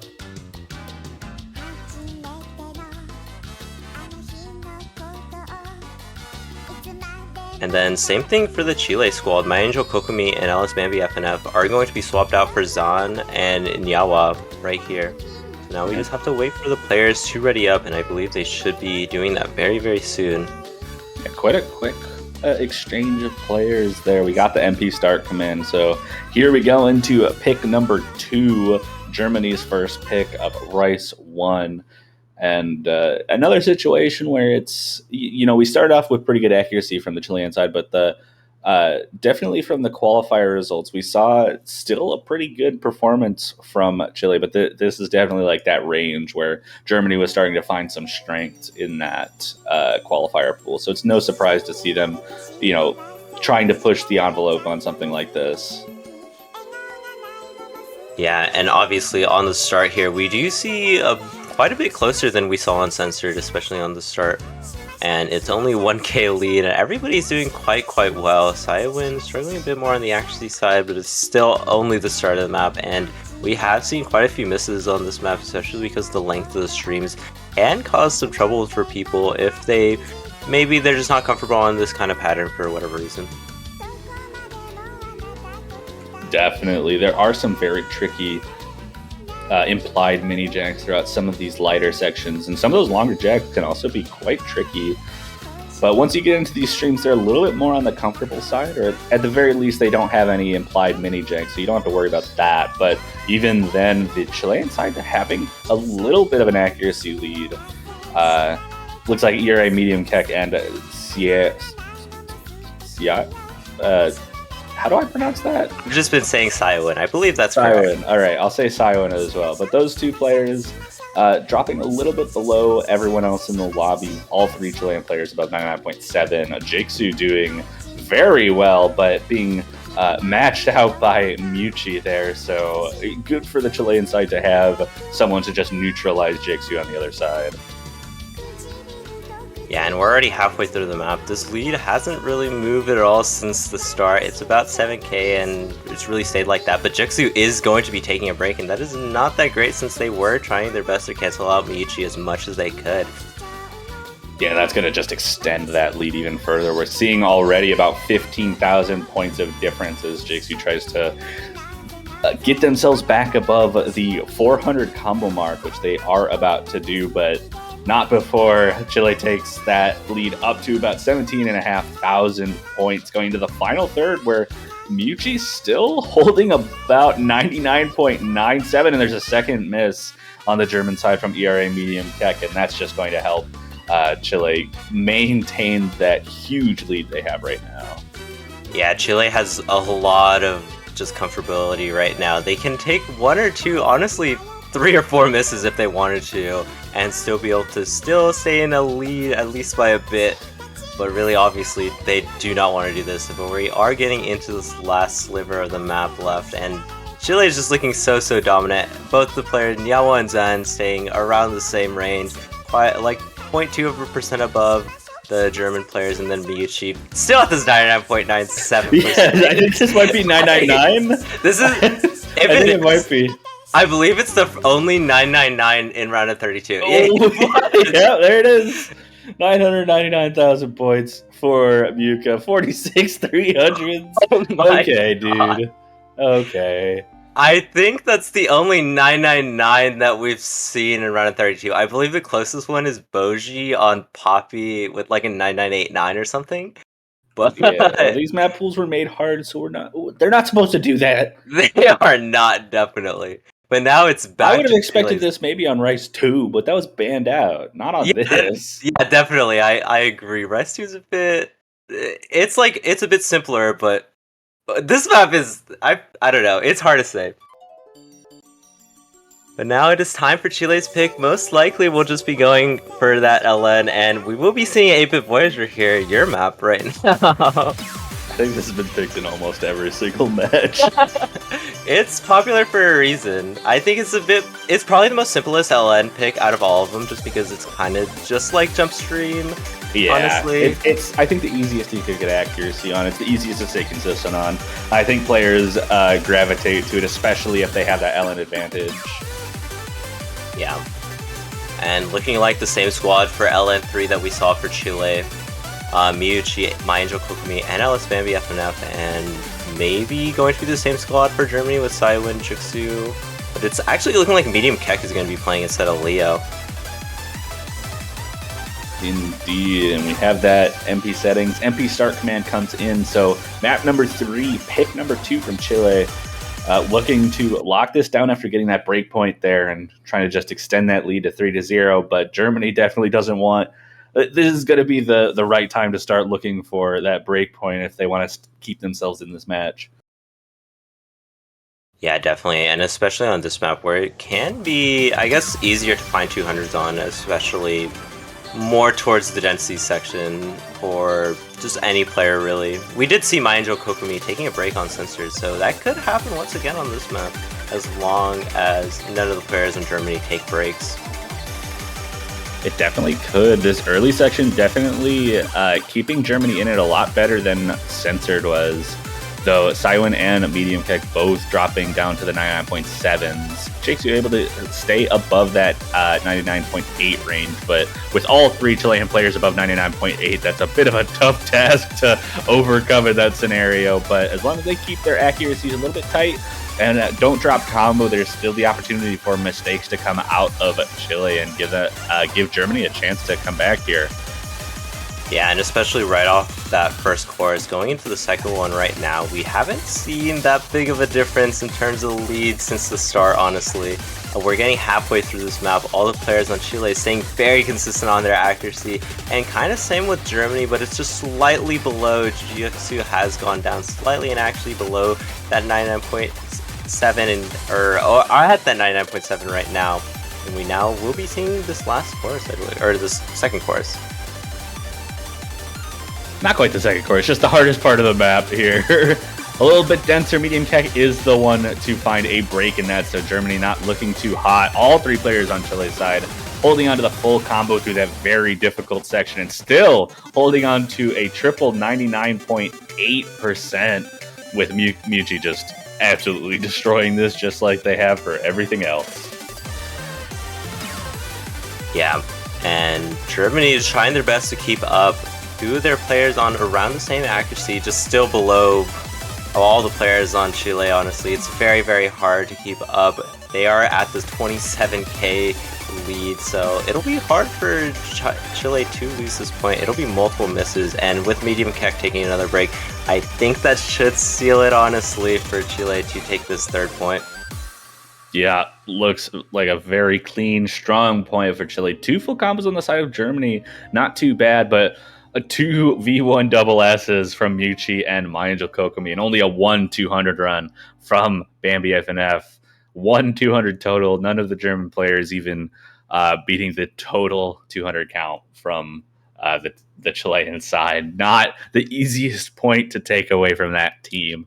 So that's going to be a 3-0 score line for now. Germany does have a pick. They do still have their SV1 Protect open, as well as SV2, if they feel bold enough to go for that. But I get the feeling that SV1's coming out here.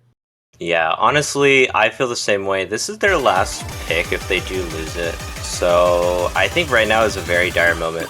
I don't really see why any other reason why you wouldn't pick SV1, since it is a bit more of a wild card. We have seen Rents, we have seen the LMs, and Chile has been able to win both of those. So just go out on a limb, pick something that you're kind of confident in. Oh my god is right here. And there we go, SV1. Getting that Protect out of the way. This, I think, is Germany's best chance for a point here, and it's definitely going to be needed if they want to get any momentum back in this match. They've already lost a break point and have had Chile perform very well on both of their own picks. So they're going to have to do something here, and I mean, if they are able to win this, that's definitely a good start to getting that momentum in their favor. Yeah, that is definitely true, and it looks like the roster swaps have happened. Germany switching Sayawin and Jixu for ERA Punish and Lotex, and then Chile also switching Mayangel Kokomi and Ellis Bambi FNF for Niawa and Zan, similar to their Rice lineup, but it's looking like everyone's sending their good luck have funds. Everyone should be ready, so MP start should be coming out. Yeah, both teams being pretty quick, having a good understanding of their teams for these maps.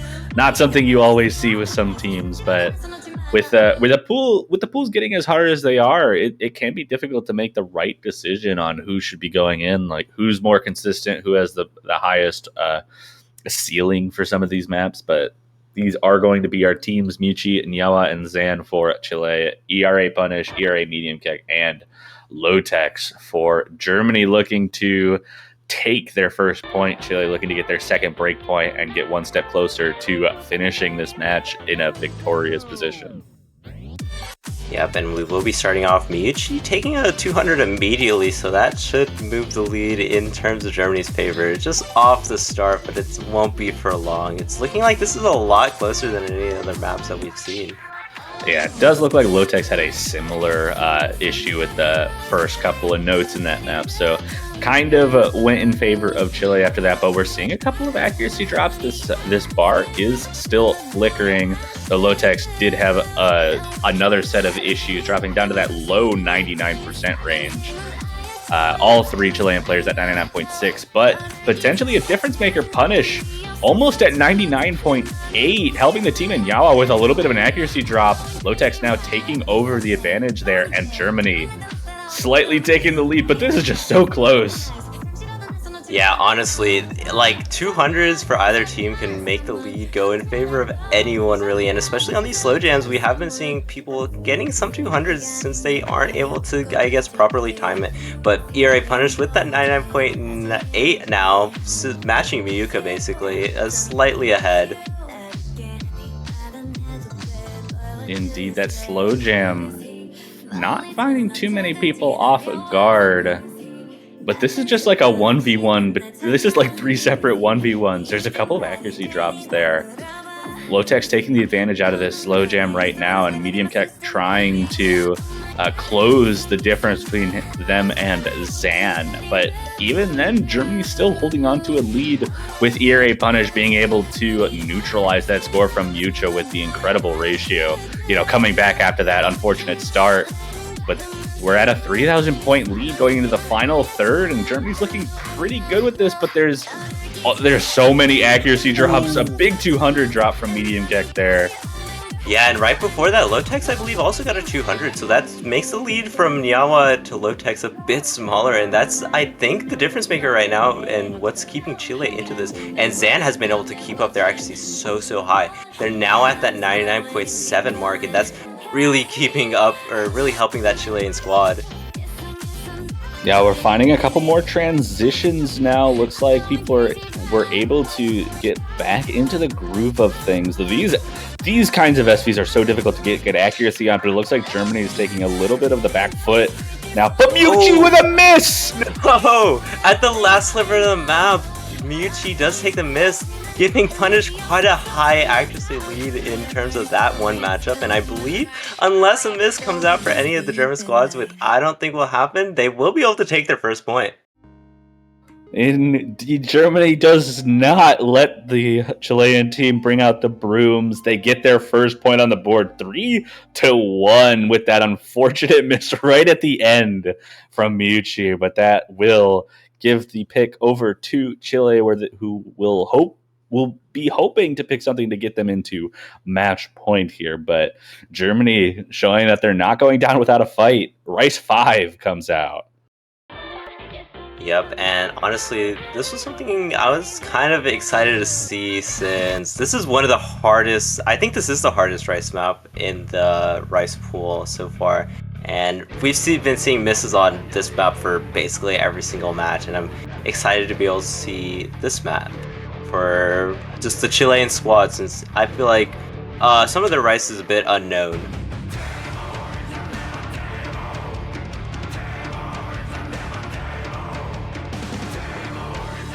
They did do.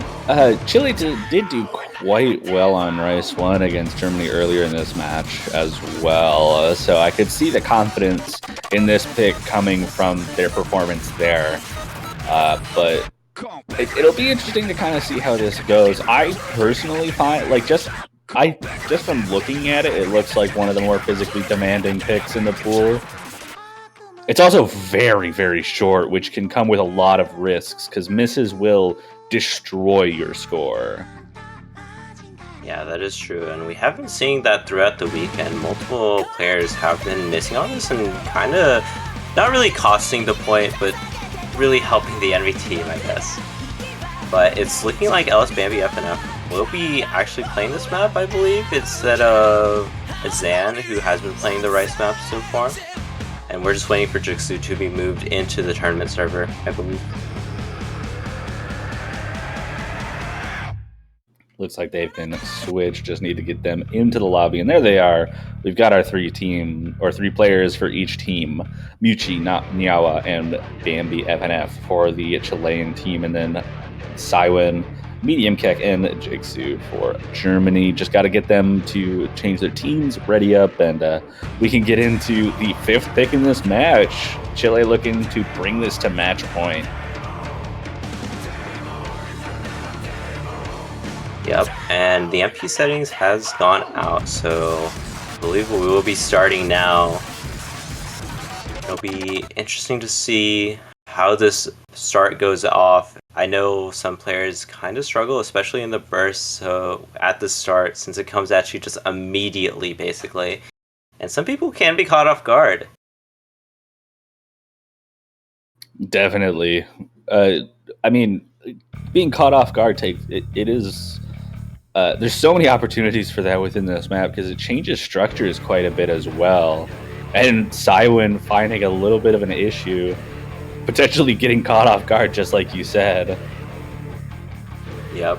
So because of that miss, it was quite a dirty one actually. They're at that 98% range. Chile has quite a big lead right here. I think a miss or two should be fine for them. But obviously they do not want to get that. And you can see just how much that one miss cost Germany. 20,000 points, largely off the back of the fact that this is a minute and a half. The note count's pretty low. And that's another miss from the German side. Just one FC left from Jigsu here. And a triple full combo for the side of Chile up to this point. Yep, and all the Chilean players are playing super well. Nyawa at the lowest accuracy at 99.78, and that's honestly super impressive. But Jigsu doing quite a good job at the 99.9. We now get into this chorus here at the last quarter of the map. I don't believe, unless multiple misses come out from Chile, it'll be hard for them to lose this point. Yeah, there's not a whole lot left for them to give away this point on, but just this final stream, gotta survive it, and they're good for that, and they do successfully take this to match point. But it is Germany's pick. They did well on the SV1 pick, and they still do have that that SV2, though. I'm kind of talking over a certain score. I don't want to mention it. I didn't want to mention it either. I don't want to mention it. I saw Miyuchi with like a 99.99 halfway through the map, and I didn't want to say anything, just in case. It's fine. We don't have to look at it. It's there. Jigsu also having a great score. A 997 from Jigsu. Only FC from the side of Germany. What a score. There's nothing else of interest on that screen. That's the best score in the lobby, right? I hope. I hope so. On that map, I would hope a 997 is the best score. But now, with that being said, it'll be Germany's pick. Will they be able to stay in this match? I honestly have no clue what they want to pick here. They could go into hybrids, which no one's tapped into. Or, actually, I forgot. They have SV2 open, and they did win that. They did win that SV, right? They did, yes. Yes, I don't know why I forgot. Yes, they did win that SV, so I honestly would say SV2 is probably going to be their best pick right now. And there it is. SV2 does come out as the pick from Germany, looking to keep themselves alive in this match. This is definitely the best opportunity they have to keep themselves alive. They are still a break point behind, so they do need to take one of Chile's picks, even if they win this. But this is a good way to start getting themselves back in the match.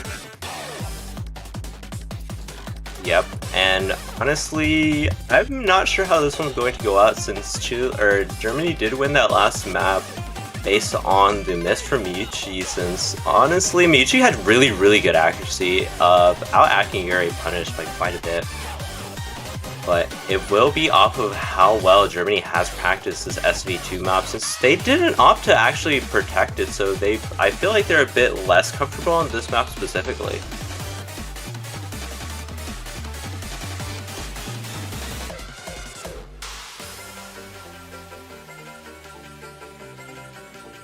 But with that, we are just waiting for our last player on Germany. I would assume it's going to be Ire Punish here once again, since that is most likely, I believe that is Germany's best LN player. Or not LN, SV player. Though the other two are also quite good. But we will be seeing the same roster that we saw for Chile in SV1 with Miyuchi, Nyawa, and Zan. Yeah, and there is Punish coming in. So Punish, Medium Kick, and Low-Tech, the squad for Germany that won SV1. So they're looking to hold that back up for themselves, keep this match going, and maybe put a little bit of pressure on Chile. Yep. And we are just going to be on the waiting right now for all the players to ready up and get all settled in. Everyone just rolling so far, random numbers.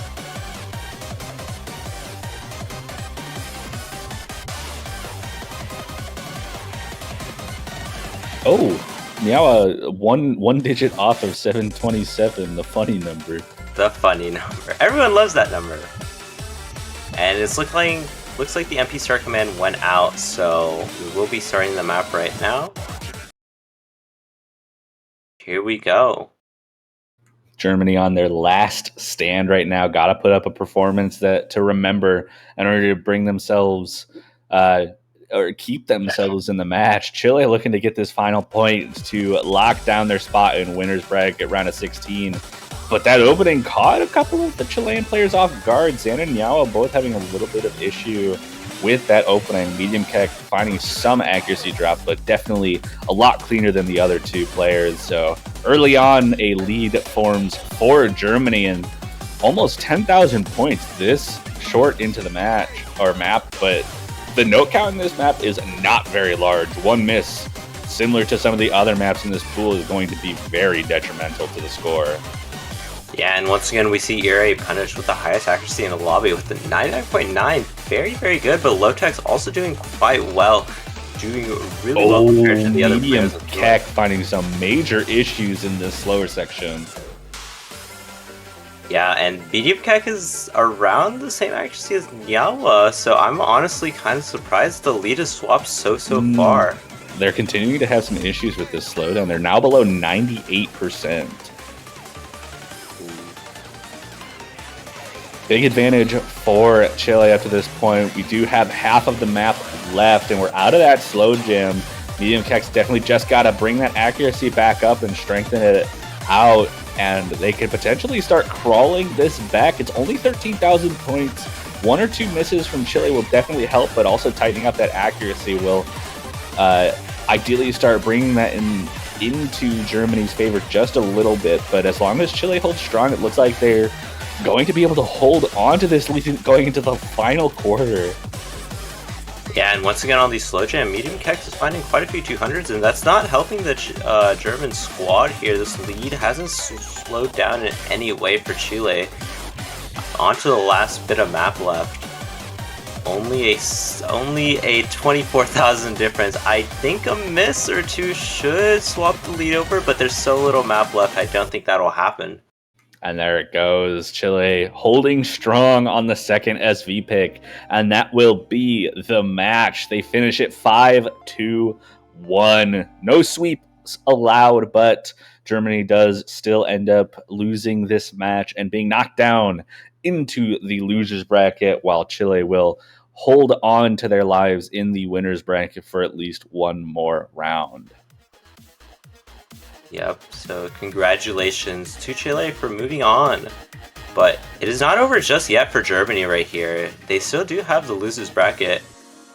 And we only have one more match left to watch in about, about 30 minutes, I believe, right? Yeah, 27 minutes until the next match, and that will be UK versus Mexico for the final match of the round of 32 to decide who will be in the winners bracket and who will be in the losers bracket for the round of 16. Neither team will be knocked out, but one will be closer to elimination and one will be closer to victory.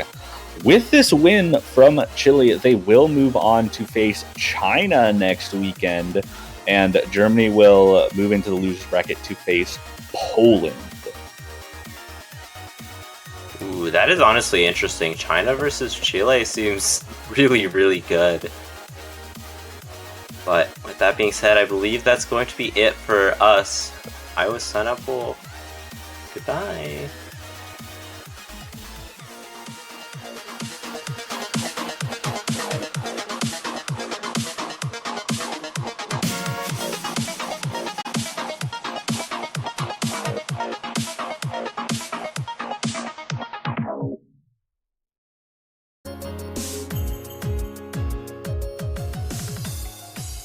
Hello, everybody. Welcome back to the final match of the Oceania 4Key World Cup 2023 round of 32. We've had 15 teams move on to the round of 16 winners finals, 15 teams knocked down into the round of 16 losers bracket. We've got one match left, Mexico versus the United Kingdom. I am one of your commentators, Toph Daddy, and I'm joined by Sparky. How's it going? It is going absolutely fantastic. Have had this match circled on my calendar since the seedings were announced. You cannot get any closer between two teams in seeding than this particular match. And oh boy, historically the United Kingdom has been a powerhouse in the 4-key scene. This roster, however, with only Zubin and Newson returning and basically the 40M squad being promoted to fill in the gaps of their roster, it's going to be interesting to see if they can fill the shoes of the folks that used to play for them and see if they can take down Mexico here in this match. Yeah, I mean, this is a nice little throwback. Not the teams, but last year we had our 16 seed versus 17 seed Spain versus Chile go to tiebreaker, which was exciting. That was you and me commentating that as well, so we might just have the touch to bring the first tiebreaker of round of 32 into fruition. So I'm really hoping to have a really good match here, and even if it doesn't go to tiebreaker, I hope all these players I want to see some really great scores out of them. Yeah, for sure. It's going to be very interesting, especially in this match in particular, what these teams are going to go for. I feel like the Rice lineups for both of these countries are equally as good, and it might actually be decided on the lower half of this map pool in the hybrid LNs, and maybe even the SVs if they do manage to survive. And it looks like Mexico did win the role. They're going to be protecting first, and it's going to be 8-Bit Voyager, the protect here. Yeah, interesting protect there. United Kingdom to protect. Seeing that protect, I might expect, maybe Rice 5 or Rice 2 to get protected out of United Kingdom. Rice 4 being... Oh, wait, no, not Rice 4. Rice or SV1. I mixed up the K-pop maps. Understandable there, and a pretty interesting protect as well. I think the UK has had a historically good run with SV lineups and SV charts, especially in the early game. Some real good SV players dotting the landscape over there, and seeing SV1 protected does guarantee it makes it through the next process here, the banning phase, and UK up to bat first. Wouldn't be surprised if we saw either LN1 or LN3 get removed from this pool in response to that LN2 protect from Mexico. I'm expecting LN1 gone. I'm surprised that wasn't the protect. 8-Bit Voyager, I haven't really expected to see many protects in general. And yeah, there goes tarot cards. LN1 gets the ban. But yeah, 8-Bit Voyager seems like something...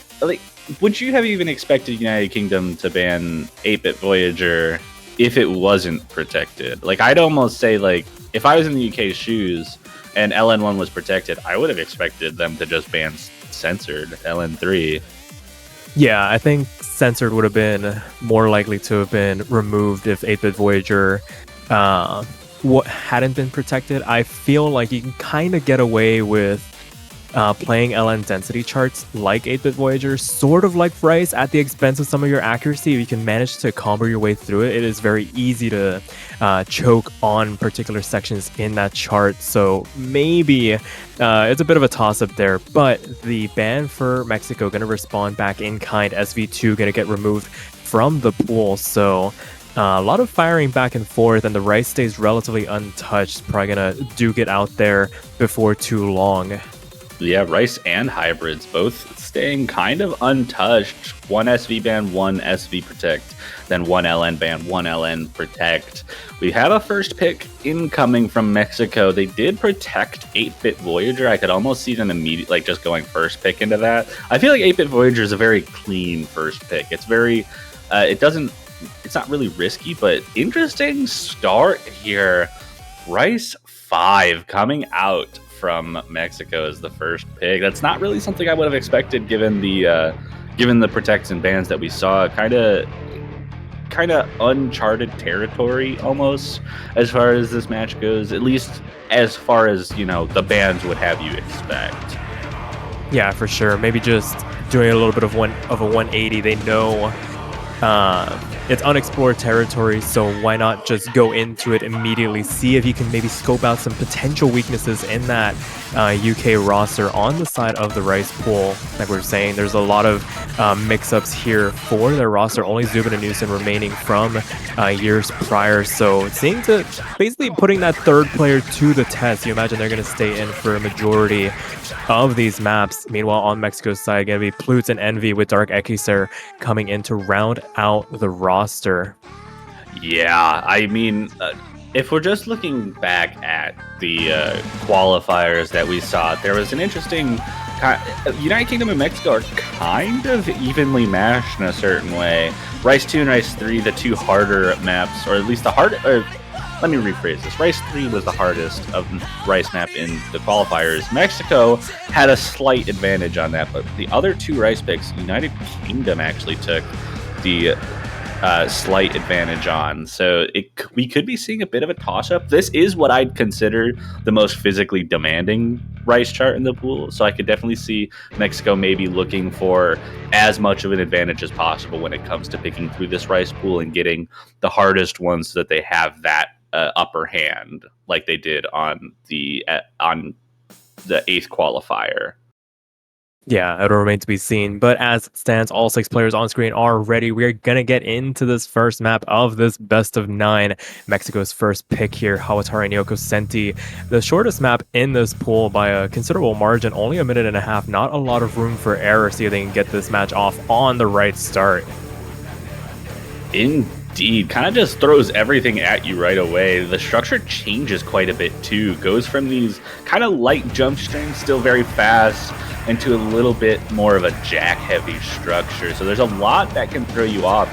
And like you said, shortest map in the pool, a minute and 29 seconds, which means accuracy drops and misses are going to have a much larger effect on your score than they would otherwise, especially those misses.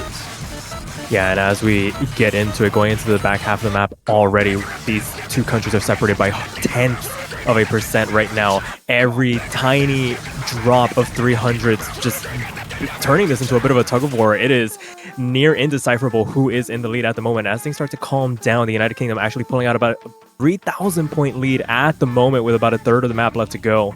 Yeah, we already only have 30 seconds left in this map. Still plenty of time to see mistakes. 2,000 points is nothing on a map like this. But the accuracy advantage that Zubin and Newson are giving is definitely helping. And Plutz, with a miss, is going to spike that into the favor of the United Kingdom. And we might be starting off with a break point if these 3 United Kingdom players are able to hold on to the combo through this ending section. Yeah, for sure. Unfortunate there for Plutz to find the drop, but the accuracy was in favor of the United Kingdom. Zubin and Newson doing just enough with Binified being that third person in support, and they managed to eke out a 20,000 point win to make it 0-1, taking that first break point as well. Indeed. I think even without that miss, it might have still gone to the United Kingdom just based on the ratio. Dark Eckies are a little bit behind everyone else in this lobby, and the 200 counts favoring the United Kingdom anyways.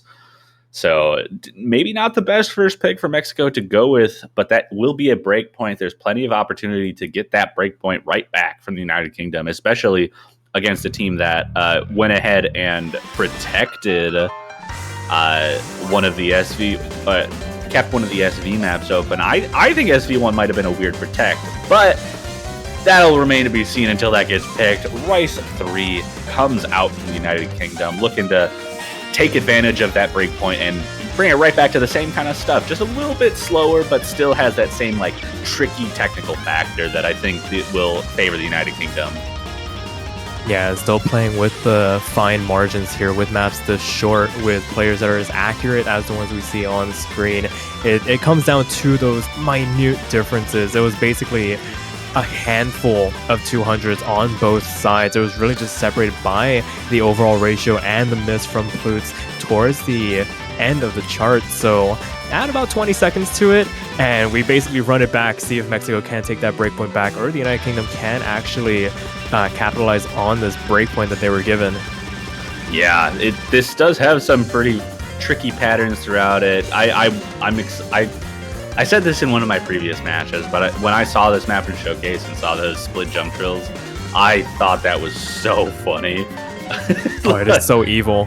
I don't know if anyone's messed it up, but I have seen a few bans come out for this map just based on, you know, the potential for mind blocking on the patterns throughout this. I mean, that's just classic BMA.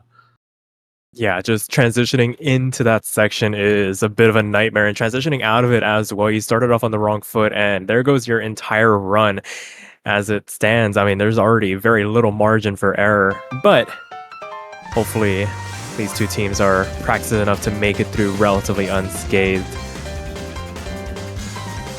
No one getting too caught out by that opening trill. Plutes and Envy a little bit behind in the accuracy to start off with, though. Looked like they might have had some ratio or 200 drops in one of those early patterns. United Kingdom taking a little bit of an accuracy lead. Envy picking up that accuracy. Plutes just needs to bring it back and will be pretty much even in this. But it does look like United Kingdom is going to start off the first quarter with a very tiny lead.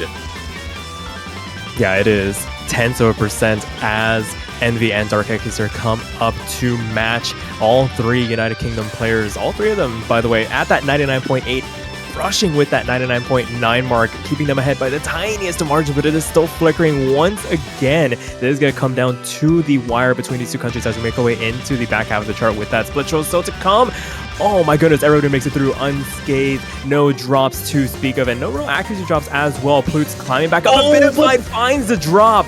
That is a drop. Plutes is continuing to build up that accuracy. Started off at about a 99.5, almost up to match Zubin and Newson at the 99.8. But Envy finds a drop to trade that miss back, and now it's flickering back and forth yet again with the accuracy in favor of the United Kingdom right now as we approach the final quarter. Still have one more of those jump trills, and plenty of very difficult patterns. Anything can still happen, but the United Kingdom looking pretty strong, at Envy with another break there.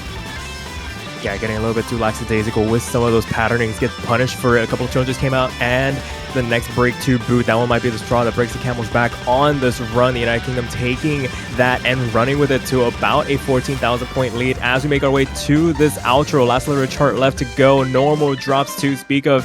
And the United Kingdom going to be able to successfully capitalize on that break point, but it looked a little dicey there for a little bit. It did look pretty dicey. 98, a double-digit 300 run from Newson there. Another map where United Kingdom maxed out at 1-200.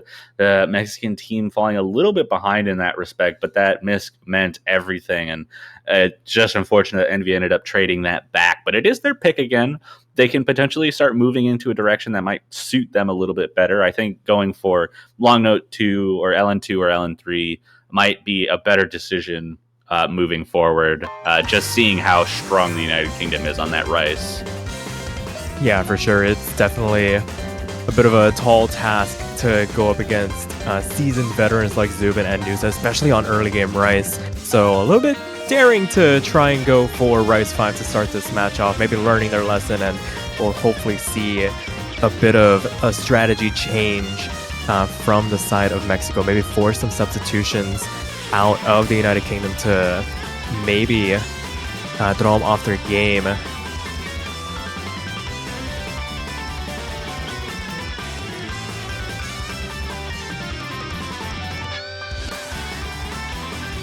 Lute's saying something in chat.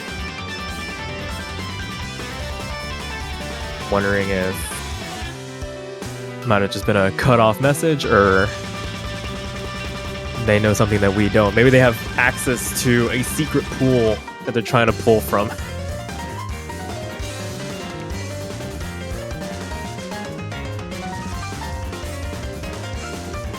I think something is being censored into shot, and I don't know what it is.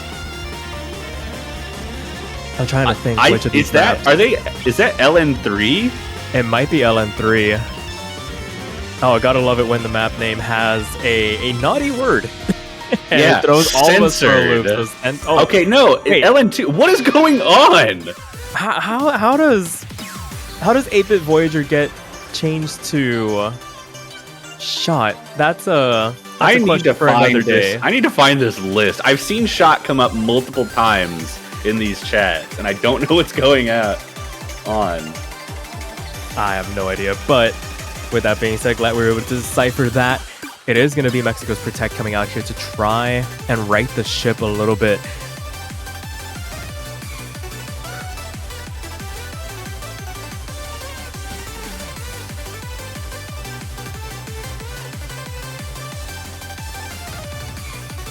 And meanwhile, the United Kingdom gonna pull out some substitutions here. Mini Egg 23 and Dragon checking in for Zubin and Benefied.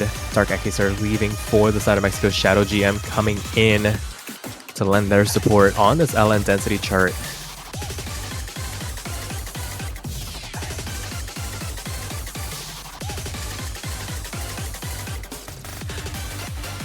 Looks like we've got our teams here. Everyone's ready to up. We got our MP start command here for 8-Bit Voyager. Coming out in Mexico, looking to potentially right a wrong, trying to get a point back, and eventually get themselves in a position where they can get a break point back from the United Kingdom. But starting now, they're going to need to start winning their own picks, or they're going to be in a very bad situation. Yeah, for sure. It's one thing to give away one break point early on, but giving away a second one could be absolutely devastating. It really give the United Kingdom a lot of leeway to work with here as we get this map underway. Pretty comfortable starts to this opening burst before the real meat of the chart comes through.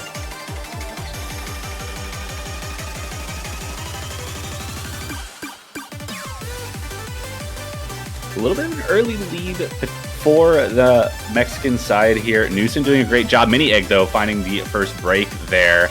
Shadow GM with the lowest accuracy on Mexico, but with that miss from Mini Egg, it shouldn't be too big of a deal, especially with Newsom being neutralized by Envy with that insane accuracy early on. Yeah, and getting backed up by Plutes as well, keeping Dragon at bay as Mini Egg starts to climb back up here. It's going to be that difference between Mini Egg and Shadow for the moment, but it keeps Mexico ahead by about 8,000 points as we get into the first real breakdown section going into the second third of the chart now. Indeed, Mini Egg well past that 400 combo mark now, about an 8,000 point lead. And the accuracy for Mini Egg jumping back up to match Shadow GM. It's just the difference right now between Plutes and Dragon also helping with that lead, though it's still only 10,000 points, where a few accuracy drops and a miss, and Shadow GM giving the miss away. Mexico, that lead shrinking a lot right now. It might have been a much cleaner miss from Mini Egg, but I think this is going to be a very, very close score line once we hit that 400, and we do, and Mexico holds on to a very slight lead through that difficult section. Yeah, it is such a slender margin for Mexico to work with. Cannot afford to find any more drops this late on unless they give this lead back. I mean, to be fair, the United Kingdom could potentially wrench this back from them just based on the accuracy alone. Shadow GM about a 10th behind Mini Egg, and Mini Egg recovering very well from that very early drop. It's really just on the shoulder of Envy and Plutes to hold on as best as they can. But Dragon finds the miss!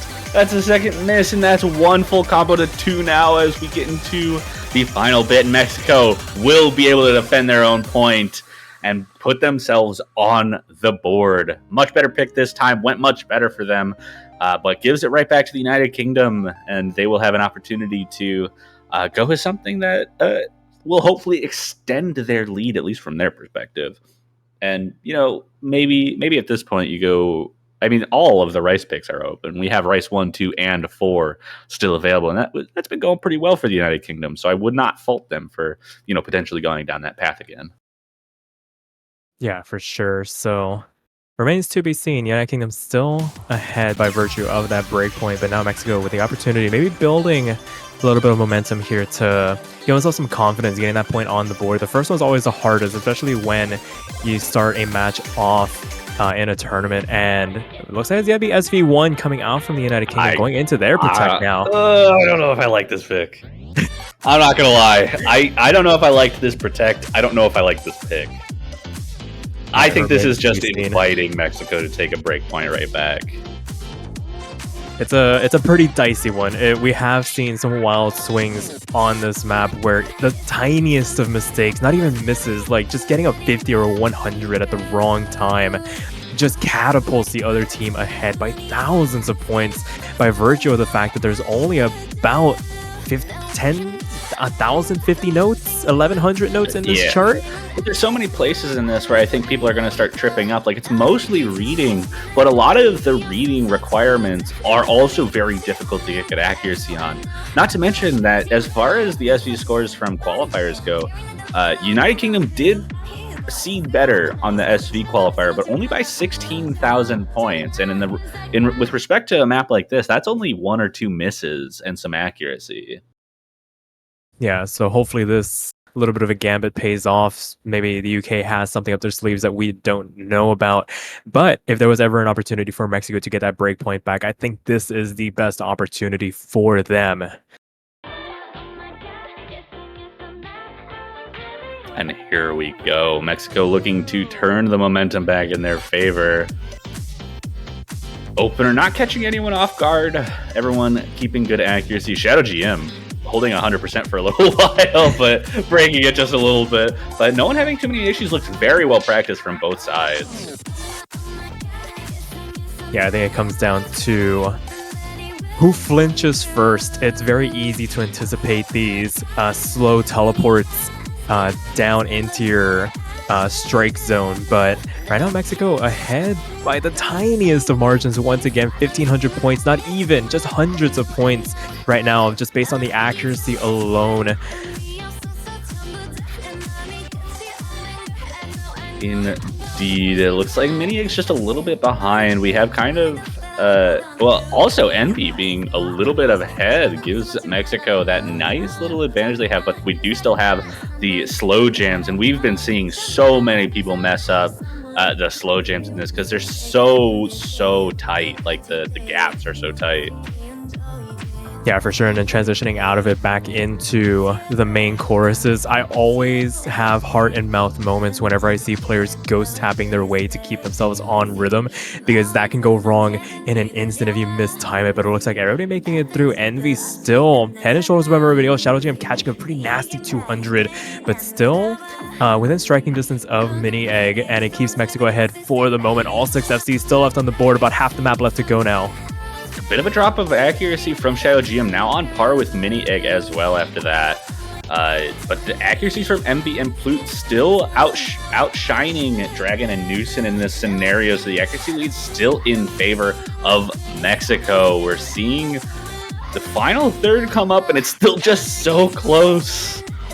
Yeah, this is going to come down to who finds that unfortunate rush of 200s this late on. You have been focusing so intently for so long, and Envy finds a couple now, but Plute's picking up where they left off. 99.74 for them, ahead of everybody else as Envy falls back into the clutches of Dragon and Newson now. Indeed, it looks like Envy actually did find a little bit of a drop. So now the only difference is that between Plute and Newson in this scenario, but that is still enough to give Mexico a notable lead as we find ourselves in the final few patterns. Like I said, I wasn't too keen on this pick, and looks like Mexico might just take that breakpoint right back on SV1. Oh, last couple of notes left to go, and Mexico actually managed to do it. The tiniest margin we have had so far, 3,900 points of difference just based on that accuracy alone. What an incredible run from both these countries. This is 2 really solid team scorers. Yeah, it really is. But that is a breakpoint taken right back from Mexico. Mexico's pick upcoming, and now it is an even match. We're looking good for that tiebreaker. We got to make this a tradition. I mean, it's a little too early to no, call. It's never too early to call. This is going to tiebreaker. Maximum confidence. I love it. Great way to round out what has been a very enthralling weekend. And right now with Mexico up to pick, I don't see a world where they don't go for something like censored.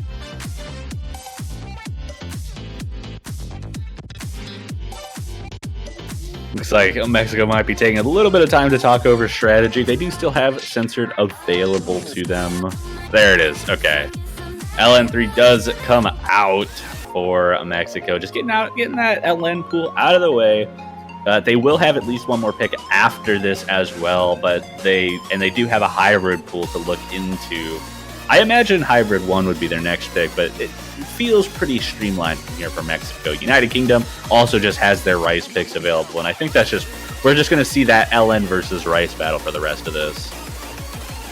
Yeah, for sure. But it's always, I feel like the onus really comes down to the more LN favored team to really overperform on the hybrids because of the more balanced nature of them. If you mispick on those hybrids, it really does give the more Rice-oriented team a bit of an avenue to maybe sneak one back if they aren't too careful. But that's a conversation for later on down the road. We are going to go into LN3. It is going to be censored. Mexico looking to try and continue the streak that they have built up for themselves now. Indeed, and here we go out of the gate, triple 100% for a few notes there from the Mexican team, but no one finding too many issues in this opening. Mini Egg dropping down a little bit more than everyone else gives Mexico a little bit of an accuracy lead, but this part doesn't really matter. Once it starts getting into this section where those releases become a little bit more awkward to hit and the density patterns are a little bit more broken up, it takes the accuracies down a notch a little bit, and we can see that from pretty much everyone, whereas Mini Egg kind of stayed stable at their 99.5, but Mexico does still maintain their lead up to this point.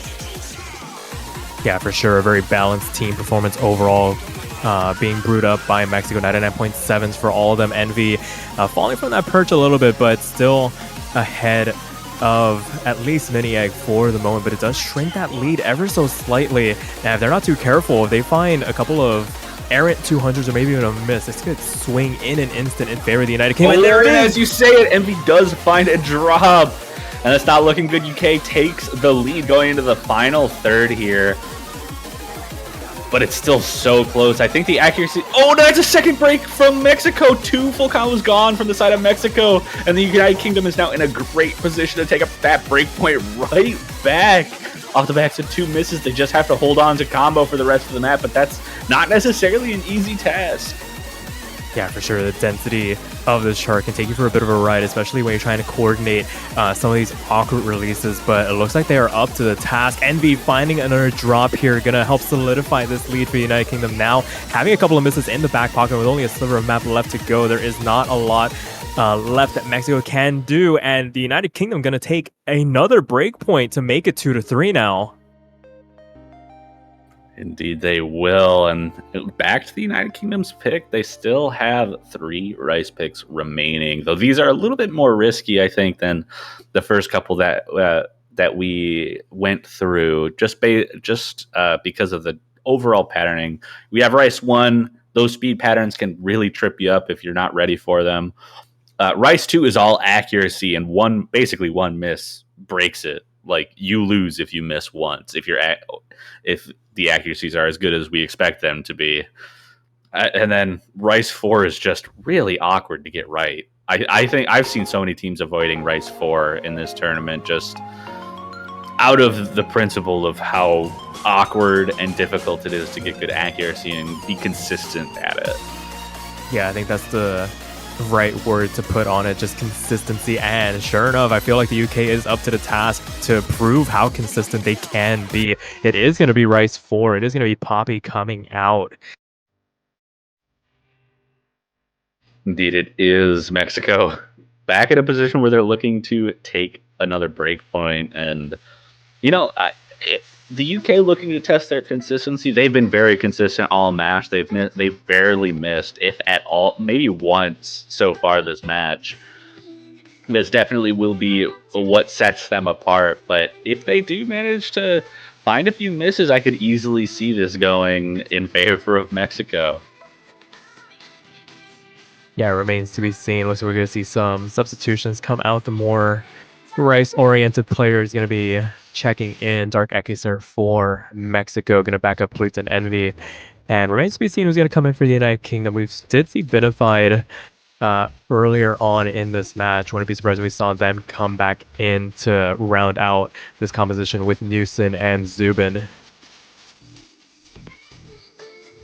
Yeah, definitely not. We've kind of seen a little bit of consistency through this United Kingdom team, like you said, kind of expected, especially for these Rice picks. It's going to be Newson and Zubin kind of leading the charge, and then just having a third player come in and back them up as best they can. We saw Dragon in there for a second. Yeah, maybe just deliberating as to who is going to be that third person who in practice has had the most consistent runs overall. I feel like everybody should be able to handle at least this level of Rice difficulty, so it really just comes down to who has a hot hand to round out the composition.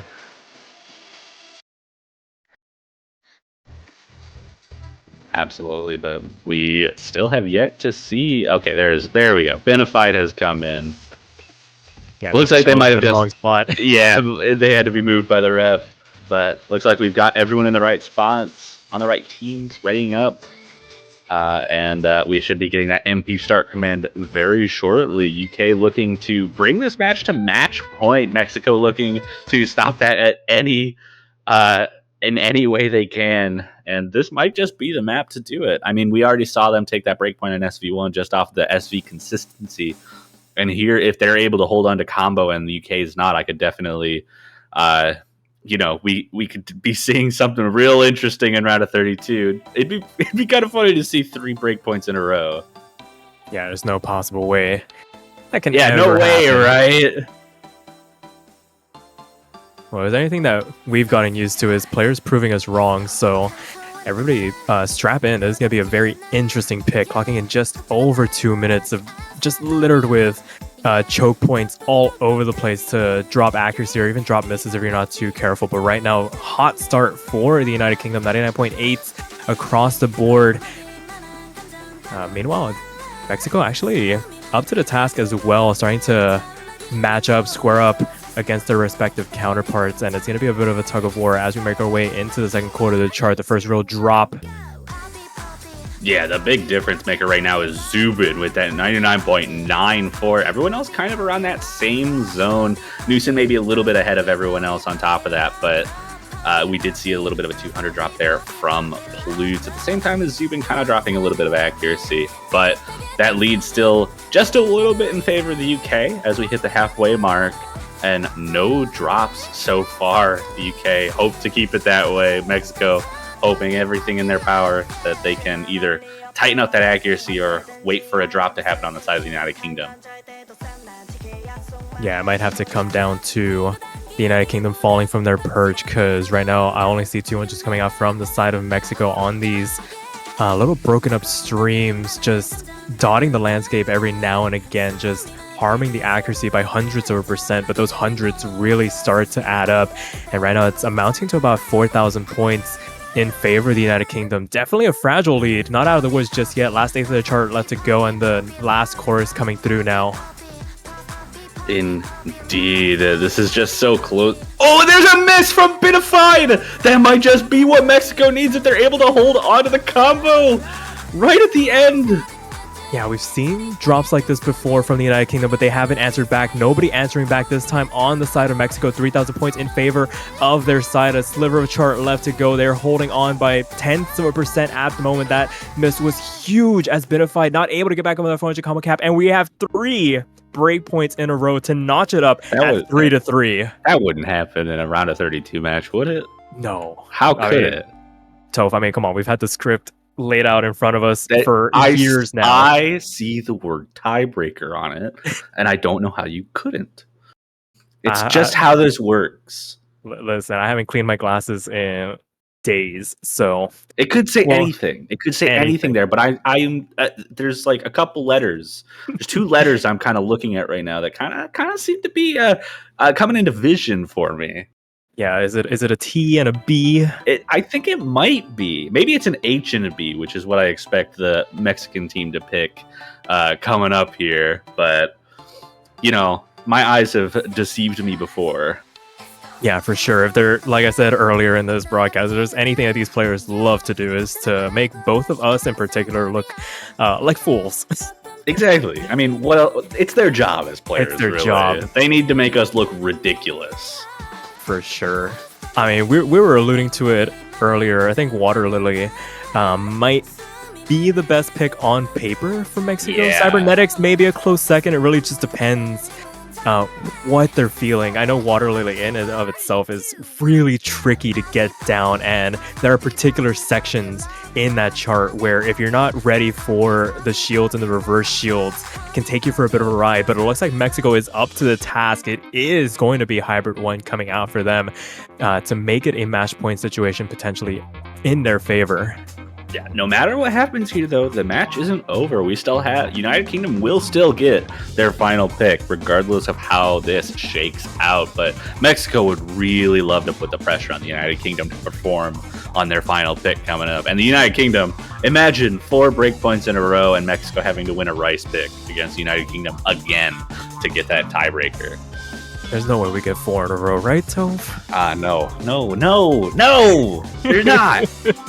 They can't. It is unfathomable. It's unfathomable. I'm not going to think about, 4 years ago when we had 7 out of 11 breakpoints in a match. That's fine. We're not worried about that. We're worried about this. We're worried about Mexico winning their own point and bringing. One of these teams will be on match point here. One way or another, for sure. Good luck to all the players. We saw Dragon check in, Shadow GM as well for the respective countries.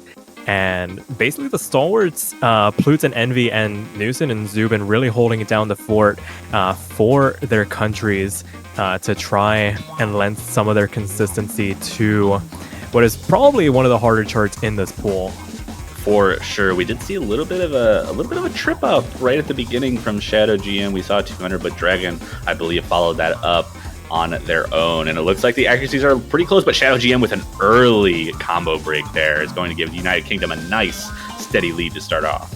Yeah, it was a pretty nasty drop as well, dropping down into that 98% range for the briefest of moments. Going to be able to recover here, but as Dragon starts to climb back up from their earlier accuracy drop, it's going to be tough going for Mexico to try and claw this lead back. At least in these early goings, going to take potentially a couple of misses traded back to lend them some opportunity to get themselves back into it. And there it is. Oh, that's exactly what they needed. Dragon with a miss, but though a notably cleaner miss than Shadow GM, and Envy trades it right back though. So that's 2 misses, and Shadow again with a miss. The trickiness of this map definitely catching up to the Mexican players here, and a nice 20,000 point lead for the United Kingdom halfway through, but still plenty of opportunity for mistakes to happen. Yeah, for sure, but there does reach a point where one mistake becomes too many, and right now, as I say that, there's another drop from Dragon, but not answered back this time from Mexico. But it is 2 full combos to 1 right now, and that's going to favor the United Kingdom for sure. Newson and Zubin absolutely putting the team on their backs, but it's close enough that 1 or 2 more misses, especially from either one of those 2 big combos on the United Kingdom, could swing it over, but we're slowly approaching the ending, as that consistency from those 2 players may just be enough to take the 4th break point in a row. Yeah, last 8 of the chart left to go. Not a lot of real tricks left up this map's sleeve. If you're able to handle that first 3 quarters, then both Envy and Shadow GM getting tripped up once again. And that is going to be the final nail in the coffin for this run in particular. The United Kingdom takes that 4th breakpoint now to make it 3-4, and now a match point situation in their favor. A V1SS coming out from Newson. Really the carry performance. Pulling up the clutch. That's the kind of performance that your team captain needs to be able to pull out. And it's good to see. Good to see that coming from Newson. But 4 breakpoints in a row. Could we make it 5? Can we make it 5? I don't know, Toph. Is going to come down to what the United Kingdom picks. It is their opportunity to make this drama-free. Just pick something pretty standard, and we all go home. Don't pick Hybrid 2. Don't pick Hybrid 2 for the life of yourself. I mean, do you go for Rice 2 or do you go for Rice 1? It's really... I don't think there's a good choice. I think both of them are just as risky as each other. Might I interest you in Hybrid 2 then? No! I mean, if you don't want to play either... I didn't say I don't want to play either. I think both are as risky as the other. Yeah, but so go for less the risky option. than Hybrid 2. Okay. Race one. I was so worried that they were gonna pick cybernetics. So we're gonna go box standard. We're gonna go for Hajimeta Shimasho to potentially round this out. We are on a 4 breakpoint streak. Mexico up to bat to try and make it 5 in a row to try and force the tiebreaker in the situation. The United Kingdom, at worst, has at least secured themselves that tiebreaker to fall back on, should this go horribly wrong for them. Indeed. And I mean, this is the kind of map where it can go a little bit wrong. You have some very difficult patterns throughout, some awkward implied mini jags toward the beginning with the slower streams, and then some really fast streams, unlike the kinds of things that we normally see in round of 32. So a lot can still happen, and you know, I just don't know what to expect. Yeah, for sure. I know one thing we can say is going to come down to whether or not Plutes and Envy can really just go toe-to-toe with Newson and Zubin, and if Dark Accuser can kind of keep Dragon in check as that third player. And we see the MP settings, and probably very soon the MP start command to get us into what could be the last map of this match, what could be the gateway to our tiebreaker, but it's up to Mexico and the United Kingdom to tell us which one of those two it's going to be.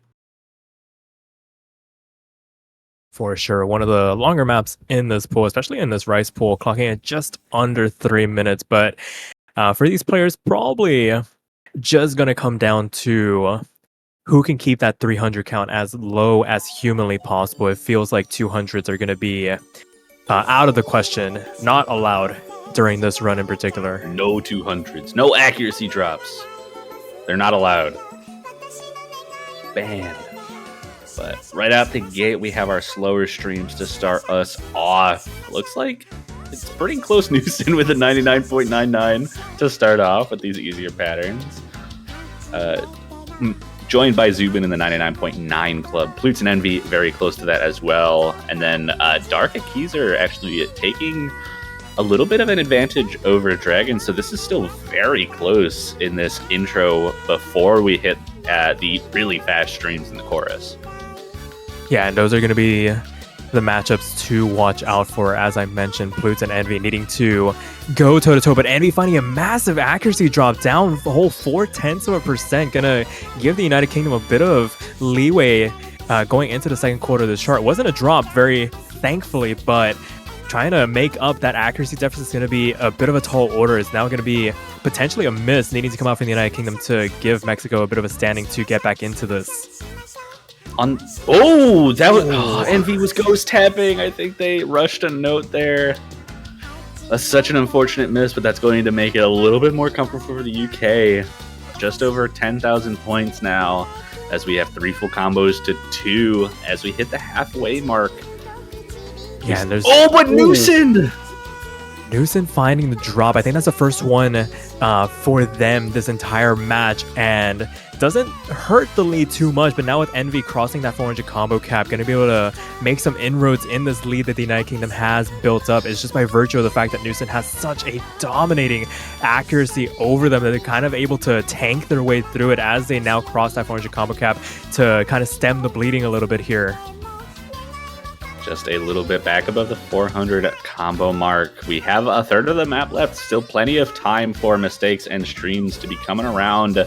That 7,000 points is definitely small enough of a number that another break, especially if it's not as clean as Newson's was, could swing that lead back over to Mexico. But we've seen so much consistency from this United Kingdom team that it's hard to see that happening. But final set of streams coming here, potentially the last opportunity for anything to give Mexico a chance in this match.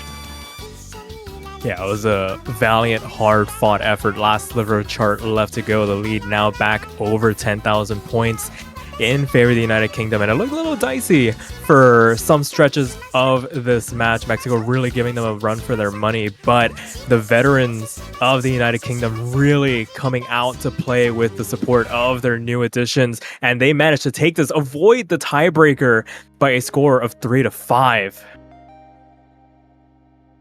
What a match. What a match. I can't believe that. Really close on both sides. A double, no 200 runs. Unfortunately, with the miss, Neeson did not get the V1SS. Zubin did, though. And Dragon coming up behind with a 1-200 run. The Mexican team not doing too bad. A total of 8 200s just with that combo break from Envy. Kind of causing some issues there. But what a match. I don't know what else to say. I mean, it lived up to the billing. Unfortunately, we couldn't get that tiebreaker. The streak officially broken for us. But at the very least, congratulations once again to United Kingdom for punching their ticket into the winners round of 16. Mexico not out of it just yet, just going to need to make the run in that losers bracket. And that will do it for us for the round of 32 weekend. 16 matches up, 16 matches down. And we have the winner's side and loser's side. The ones in the loser's bracket going to need to watch out now. Any more losses and they are officially out of the Mania 4Key World Cup 2023. Indeed, we are not quite done with the weekend, though. We still have one more quick stream that we've got left for all you wonderful viewers and all of you wonderful players, because all 32 teams are left remaining in the tournament, like you said.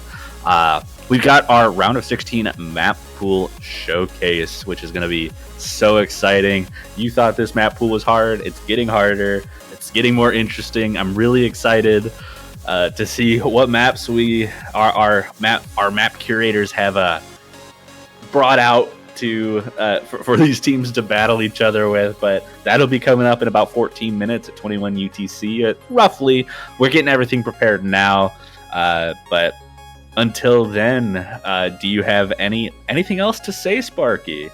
I actually do. There is another thing coming up relatively soon. We weren't able to get it ready for this weekend, but there is a wonderful thing that we love to talk about at the end of matches that we commentate together. Toph, would you like to give us a little bit more information about the profile banners? I obviously love to talk about these profile banners. Keep an eye on the OSU store as the team gets everything prepared. We will allow you to go to the OSU store, buy a banner, go on your profile to support whatever your favorite team is, any of the 32 teams that made it into bracket. Even if you buy it next week or in quarterfinals after your favorite team has gotten eliminated, you can still buy it and support your team. And if you manage to predict the winner of the 4Key Mania World Cup 2023 with your profile banner, you get to keep it for a little bit longer. How does that sound, Sparky?